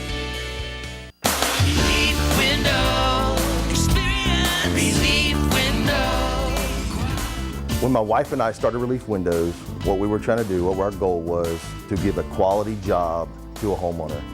Everybody's scared of contractors. We wanted to change the mold of what that is. Not showing up on time, not answering the phone, somebody running with your money. The reason why you should pick Relief Windows to do your renovation of your home, windows, doors, hardy plank, or siding, is because of the experience, quality service of our company. Service is everything we have. It's the foundation of our company. We're going to show up on time. We're going to do the job right. Over 60% of our customers is customer referral. We're a local company here in Baton Rouge, built in Baton Rouge, staying in Baton Rouge. Okay. The job's not done until you're happy and we're happy. It's built the old-fashioned way, with a handshake. Here at Relief Windows, it's an honor to be official window, door, and siding company of LSU Athletics, from one winning team to another.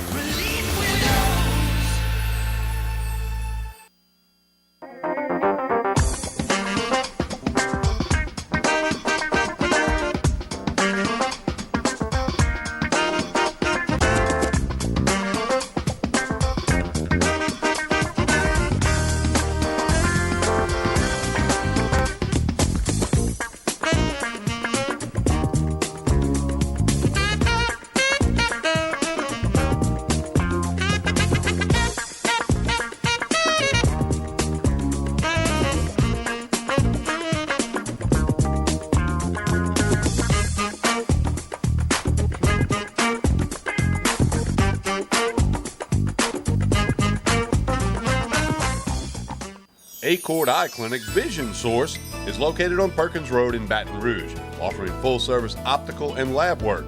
Dr. Shonda Acord and the professionally trained staff pride themselves on service, complete eye exams, help with contact lenses, and selection of frames featuring Silhouette, Gucci, Jimmy Choo, and all the top lines. State-of-the-art equipment including OptiMap, which digitally photographs your retina.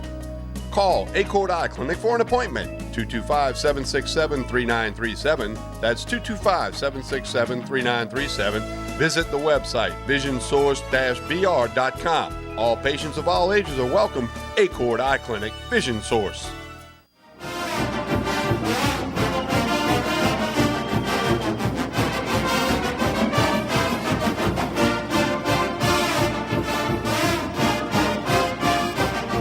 We continue with Tigers Roar. Jody Hultberg, Tommy Krysan with you.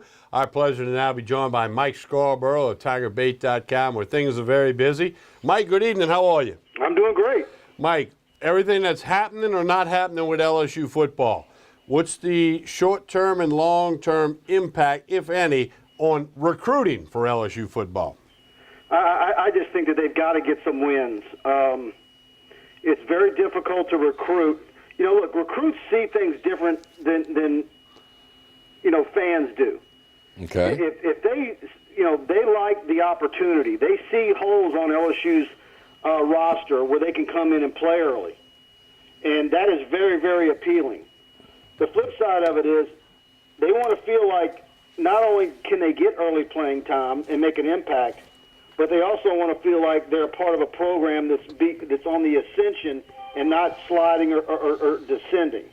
And that's the worry, the perception of the program. You know, when ESPN and SEC Network and all the talk shows and message boards and Facebook, Twitter, and it's all, pot shots and memes and, funny pictures with, the stadium on fire, and it's, that stuff adds up. It hurts. Well, with the loss to Troy the other night, I know there was a decommitment this week. I mean, if LSU wins 45-3, is that kid decommitting? I have a hard time believing that he's decommitting Monday if LSU wins that one going away and does what they're supposed to do, what an LSU football team's supposed to do with a Sun Belt school. Mike, here's the question I have. This was supposed to be an offense to showcase newness, explosiveness, to get offensive players, quarterbacks, wide receivers, all this to come to LSU. We haven't seen that. What are you hearing on that side of the ball from these recruits? They need. I said that all season. I said, look, it's going to be a chicken or the egg thing. I said everybody's sitting here acting like Matt Canada's a miracle worker. Yeah, he knows offense, and you like what you saw at Pitt, but not only is it going up a level. And actually, it really hasn't gone up a level of competition because you're about to get to that level with Florida and Auburn and, holy smokes, what Alabama looks like right now. Mm-hmm. But he's got to have players. I'm not just like being hyperbolic when I'm looking at talking about the roster and the lack of difference makers and the type of SEC starters that LSU's fielded this century, and how many it's missing, and how, for years you'd get an Athlons or Lindy's in May, and they would rate, the best offensive line units in the league, the best defensive line. What unit on LSU's, on the offensive side of the ball, would you say is one of the top 2 or 3 units in the SEC? None. And I would have said none in the preseason. If you take Geis away from the offense, there's nobody on the offensive side of the ball at any position with a straight face. I could say, go ahead and submit his name as a nomination for all SEC first, second, or third team. Mm-hmm. Well, you can't win. You can't win. You can't meet expectations at LSU if that's the case. That's a good point. And I mean, you can't beat Troy. How are you going to beat Florida, Auburn, Ole Miss, Alabama, et cetera, et cetera? And look, and the point is, there's some very good coaches in that building. They're not. Look at Dave Aranda's defense. I mean, he can coach. He's big time. Everybody wants him. But he doesn't have the players up front. You see how bad. And look, Godchaw and Lewis Neal, those guys are probably in the realm of Drake Nevis and Benny Logan, But those guys weren't even a Lavallee or a Kyle Williams or a Brockers. But you see how bad LSU's defensive front misses those 2 guys this year. So Arden Key's overweight and trying to work himself back into shape. Rashard Lawrence has been nicked up. and we'll see what he looks like Saturday. But you look, so you see this, and I think where the worry comes from is because you're seeing so many freshmen, you're seeing the future now. And if you're watching us football, you're saying, okay, who are these guys that are playing now? And shoot, Greedy Williams has been outstanding. Right. He's special. But as far as the linemen and offensive linemen, and I think Ingram and Charles, as they, are going to be good, and as they mature and they've been thrown into the fire. But where's the depth? I mean, those guys jumped right over multiple upperclassmen to start. So then you look at this year's commitment list, and I don't see the answers there yet. There's some good football players, but the linemen that are committed to LSU right now, there wasn't a whole lot of recruiting pressure for. Mike, let me ask you this question. Earlier this week, Coach Orgeron said they may have to go to junior college route for offensive and defensive linemen.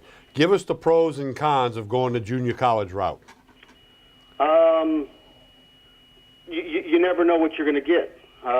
My thing was that always said there's a reason they went to junior college, be it academic, be it there might have been a little bit of trouble. Yeah, and 2 weeks ago I hired a video guy in Mississippi to go film Trevez Moore, who was at Bastrop High School, had to go the junior college route because of academics. Well, I sent him out there to film Colin versus Jones. He's LSU's defensive end commitment. And he gets there and he goes, he's not playing. Well, we find out at halftime he's not playing because he's academically suspended. So is he going to qualify? Yeah. That's a prize junior college defensive end you have on the commitment list right now. So your summary is the junior college route, you don't know what you're getting. You may get very good, but you may get nothing. Right. And then you've got Tyler Shelvin, having that academic red shirt, and he's 360 pounds. Yeah. Got to quit eating. Yeah. So it's. Yeah. Let's. And then you hear the fighting between Canada and Orgeron. You just worry about how things finish out, the perception, the ability to finish out the recruiting class. I thought before the season started that LSU had a really good chance at flipping Jamar Chase, top wide receiver from Rummel, and now I think that could be slipping away. All right, Mike, in summary, what they need from a recruiting vantage point is wins, starting with Florida on Saturday, and we'll have to see if that happens. Wins. Get everybody healthy, get the suspended players back, start to show some progress, and finish strong. And get all that fixed up, and in the off season, hope and pray. Get you a defensive line coach to replace Jenkins. Very good. That can absolutely recruit.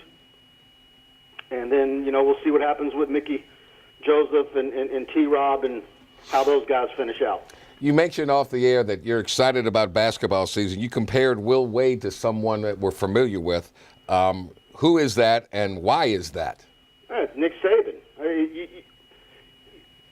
Because you sat there and you watched Nick Saban do what he did at LSU, and of course now you see it at Alabama, but you really saw the way he spoke, the confidence, just a plan, and then he's loose and he's funny, which, Saban can be funny in a dry way. If you have a dry sense of humor, you get his humor. Mm-hmm. But Wade is just, you turn on his press conferences and you watch the whole thing from beginning to end. Because he's going to answer questions, you're going to learn something about basketball. And for a lot of people who've kind of been sleeping on LSU basketball for a decade, I think he's waking up a lot of people. I just, I say it every week with you guys, but it's, I don't know what their record's going to be this year, but I think they're going to be fun. And just because you're seeing what he's putting together, how hard they're working, and it's, look, you can blast the lever for what's going on in football. He better not mess up this Will Wade thing. He better give him everything he wants.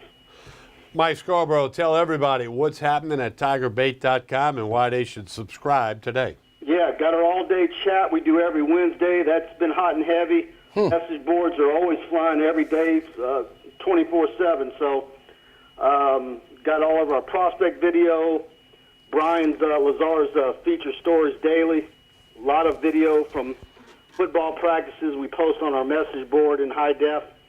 It's an all-day, all-night affair at tigerbait.com. Thank you a bunch, Mike. We'll visit again next week. All right, talk then. Thanks, guys. Take care. All right, Mike Scarborough, and always good stuff. We're going to take a break. When we come back, Florida Gator head coach Jim McElwain, we're going to let you hear from him. He's the guy that LSU's got to go in there and beat his team this weekend. That's what they got to do. We'll hear from Jim McElwain after this pause on Tigers Roar, Baton Rouge, Lafayette, New Orleans, on the internet at PelicanSportsTV.com, YouTube.com/Pelican Broadcast, and watch it at your convenience starting Thursday morning. We'll be right back.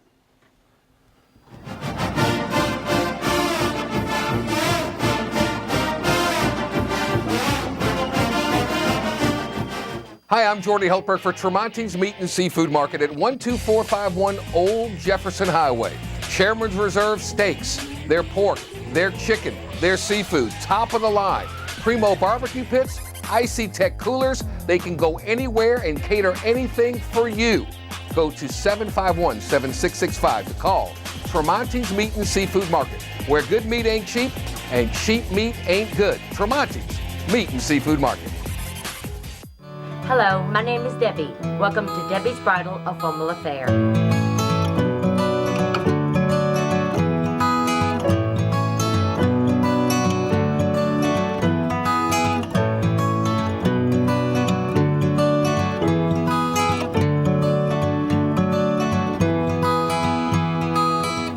My name is Raven. I work at Debbie's Bridal, and she makes your dreams come true. 6, 5, 4, 3. I'm back. Roger Cador here. Come watch Clarence Bugs and I as we team up to bring up all of the positive things taking place at Southern University in the state of Louisiana. It can all be seen on the Pelican Sports. That's the best one. That's it. That's a wrap. That's a wrap. That's the best one. This is an important announcement. If you're between 50 and 85 and worried about your loved ones, you can still get affordable life insurance for peace of mind. My life insurance coverage is guaranteed, and I was not required to get a medical exam. I had high blood pressure and diabetes, and I got my coverage with one telephone call. No exam necessary. I'm a smoker, and I wanted to take care of my family. I called to get my life insurance and my affairs in order. I wanted to do the right thing. Call Final Expense No Exam Insurance. Your rates are guaranteed and will never increase. I called and learned that this insurance cannot be canceled even if you get sick or gain weight. And there are no restrictions on how my beneficiaries use the money when I'm gone. Approval was easy and the price was right. I wanted to do this for my children. Call 800-654-9927, 800-654-9927. Hi, I am Dr. Farrell Frugier Jr., and I am a general dentist at Frugier Family Dentistry. I was born and raised in Baton Rouge, Louisiana. I went to Catholic High School, LSU, and LSU School of Dentistry in New Orleans, where I received my DDS degree in 1986. I always have and will continue to be committed to continuing my education, to invest in technology which makes the diagnosis and delivery of dentistry more thorough, more comfortable, and more aesthetically pleasing. In our practice, we are here to serve the patients. We want to improve their quality of life and to develop relationships with our patients. In dentistry, we have a chance to impact lives on a daily basis, not just by doing dentistry, but by getting to know them and being a part of their life. We also believe in giving back to our community. So every year, we give back to the Greater Baton Rouge Food Bank, Toys for Tots, and Mary Bird Perkins Cancer Center. Please stop by and visit our office. We would love to take care of you and your family. For total home pest control, who are you going to call? Call the Bug Man, 923-BUGS. For total pest control for your home or business, call the original Salvat. Call the Bug Man today, 923-BUGS.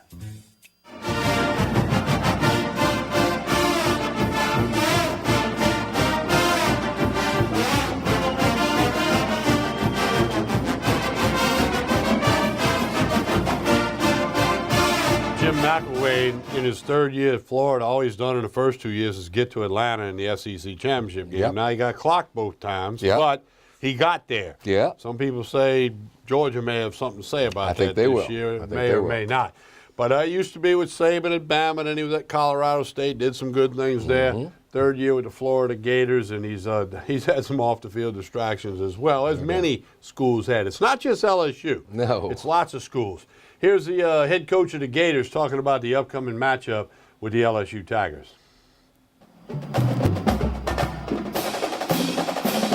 It's a team that is really talented. I know the last game they were without a whole bunch of guys, and I'm sure that they'll be all hands on deck when they come in here and play us, and in the way it should be. This is a good rivalry.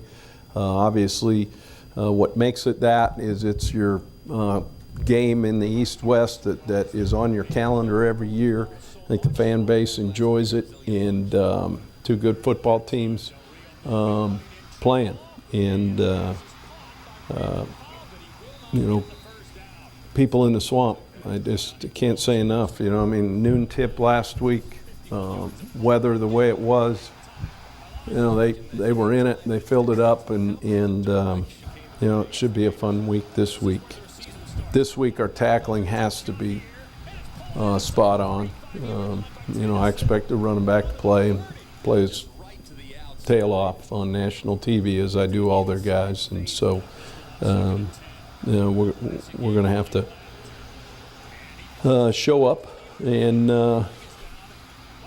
play big boy football. And that'll be fun to see our guys, see how they respond to that this week in practice. This year, will what happened last year even be brought up at all? Having to play the game out there, hurricane, everything like that. I think people make a lot more of it than it was. I think there's a lot of things going on out there, and I think this is again. I think just historically, these two teams, the fact that you're playing it every year is something that I think both teams look forward to, because you're playing when you're Florida, you're playing against some of the best players in the country every single year.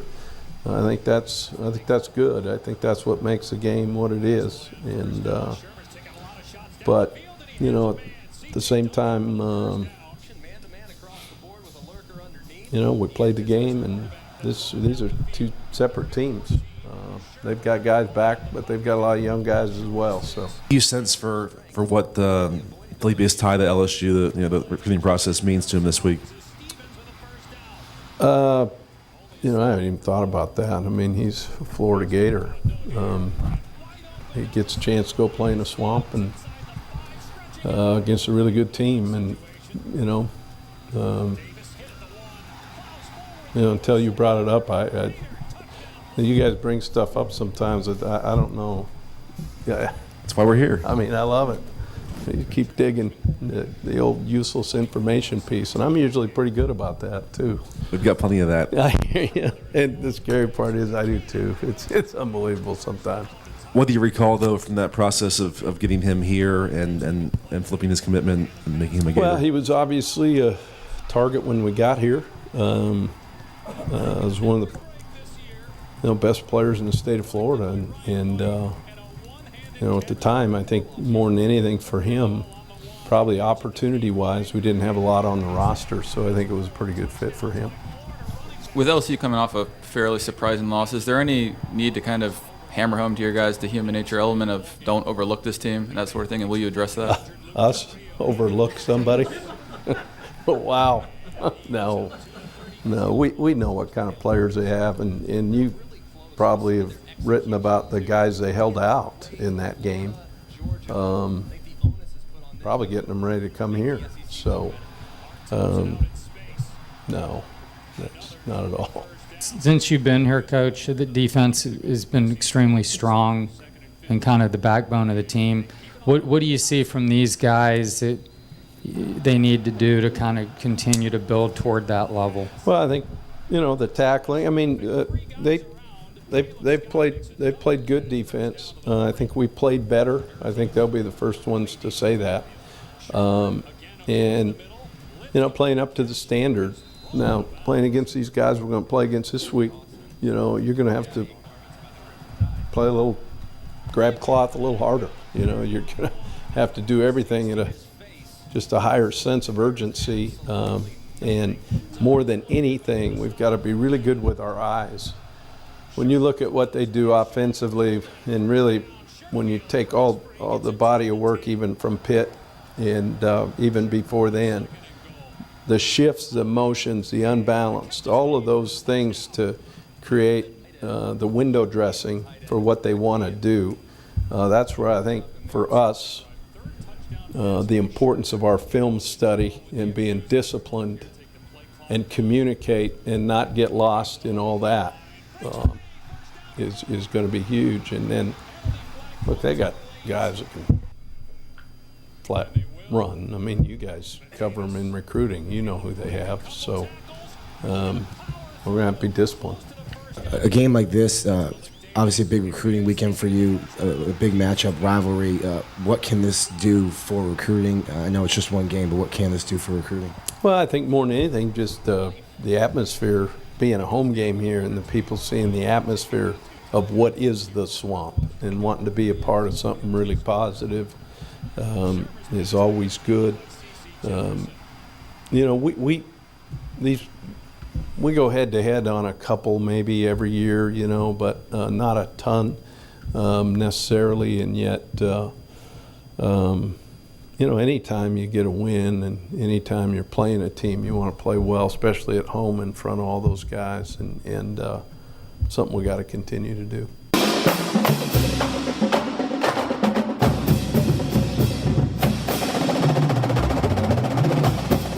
Break here on Tigers Roar. Come back, tell you about two things. A special part of the homecoming out at Southern University this Saturday. We'll tell you about that. And we're going to tell you more about Chicken Salad Chick and the pink tablecloth. Three things when we return after this pause. Stay with us. McElwain's very just blah. Yeah, he went blah. Blah.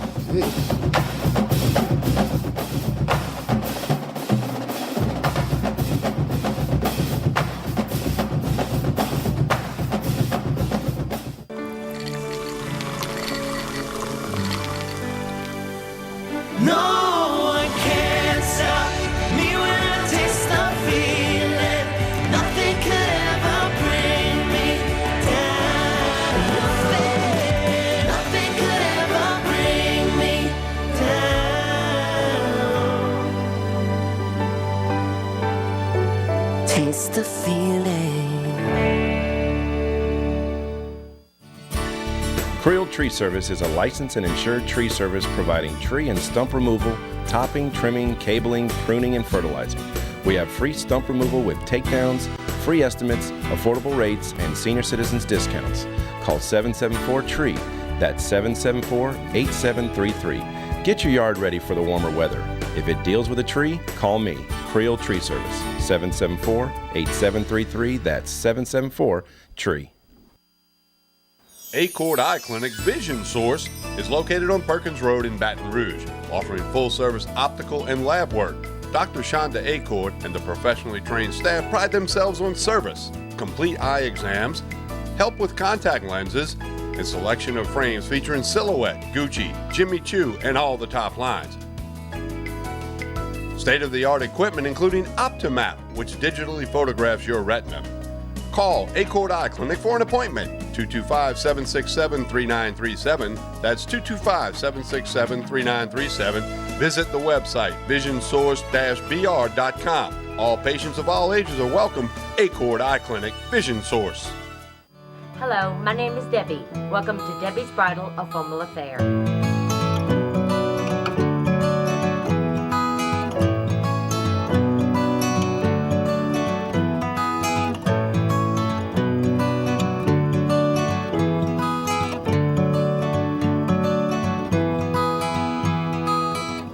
My name's Raven. I work at Debbie's Bridal, and she makes your dreams come true.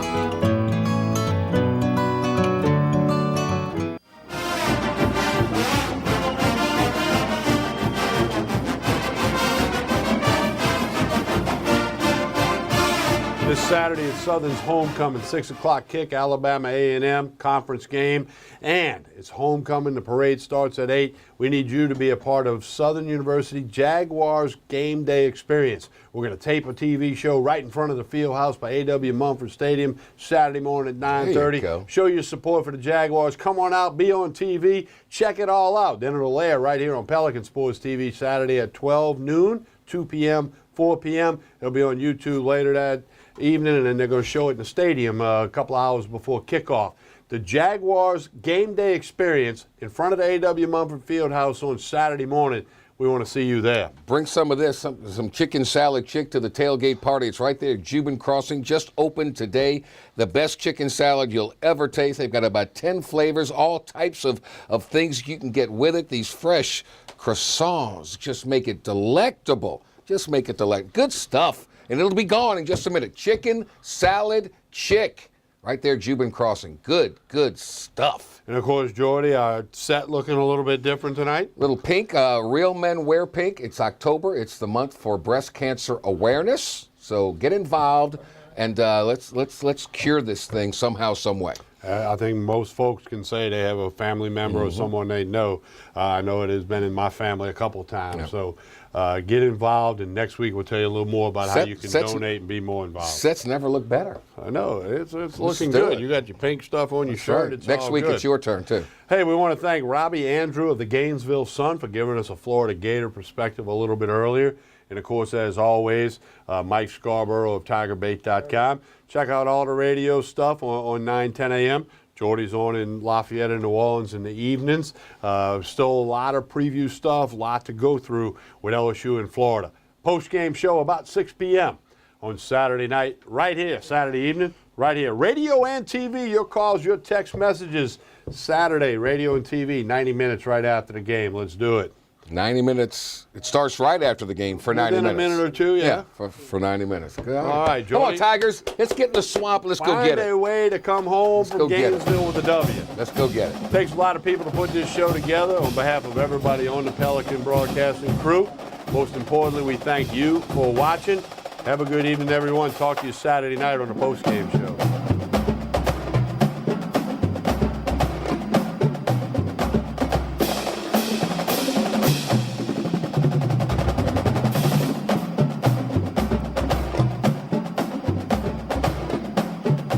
This is an important announcement. If you're between 50 and 85 and worried about your loved ones, you can still get affordable life insurance for peace of mind. My life insurance coverage is guaranteed, and I was not required to get a medical exam. I had high blood pressure and diabetes, and I got my coverage with one telephone call. No exam necessary. I'm a smoker, and I wanted to take care of my family. I called to get my life insurance and my affairs in order. I wanted to do the right thing. Call Final Expense No Exam Insurance. Your rates are guaranteed and will never increase. I called and learned that this insurance cannot be canceled even if you get sick or gain weight. And there are no restrictions on how my beneficiaries use the money when I'm gone. Approval was easy, and the price was right. I wanted to do this for my children. Call 800-654-9927, 800-654-9927. 6, 5, 4, 3. I'm back. Roger Cador here. Come watch Clarence Bugs and I as we team up to bring up all of the positive things taking place at Southern University in the state of Louisiana. It can all be seen on the Pelican Sports. That's the best one. That's it. That's a wrap. That's a wrap. That's the best one.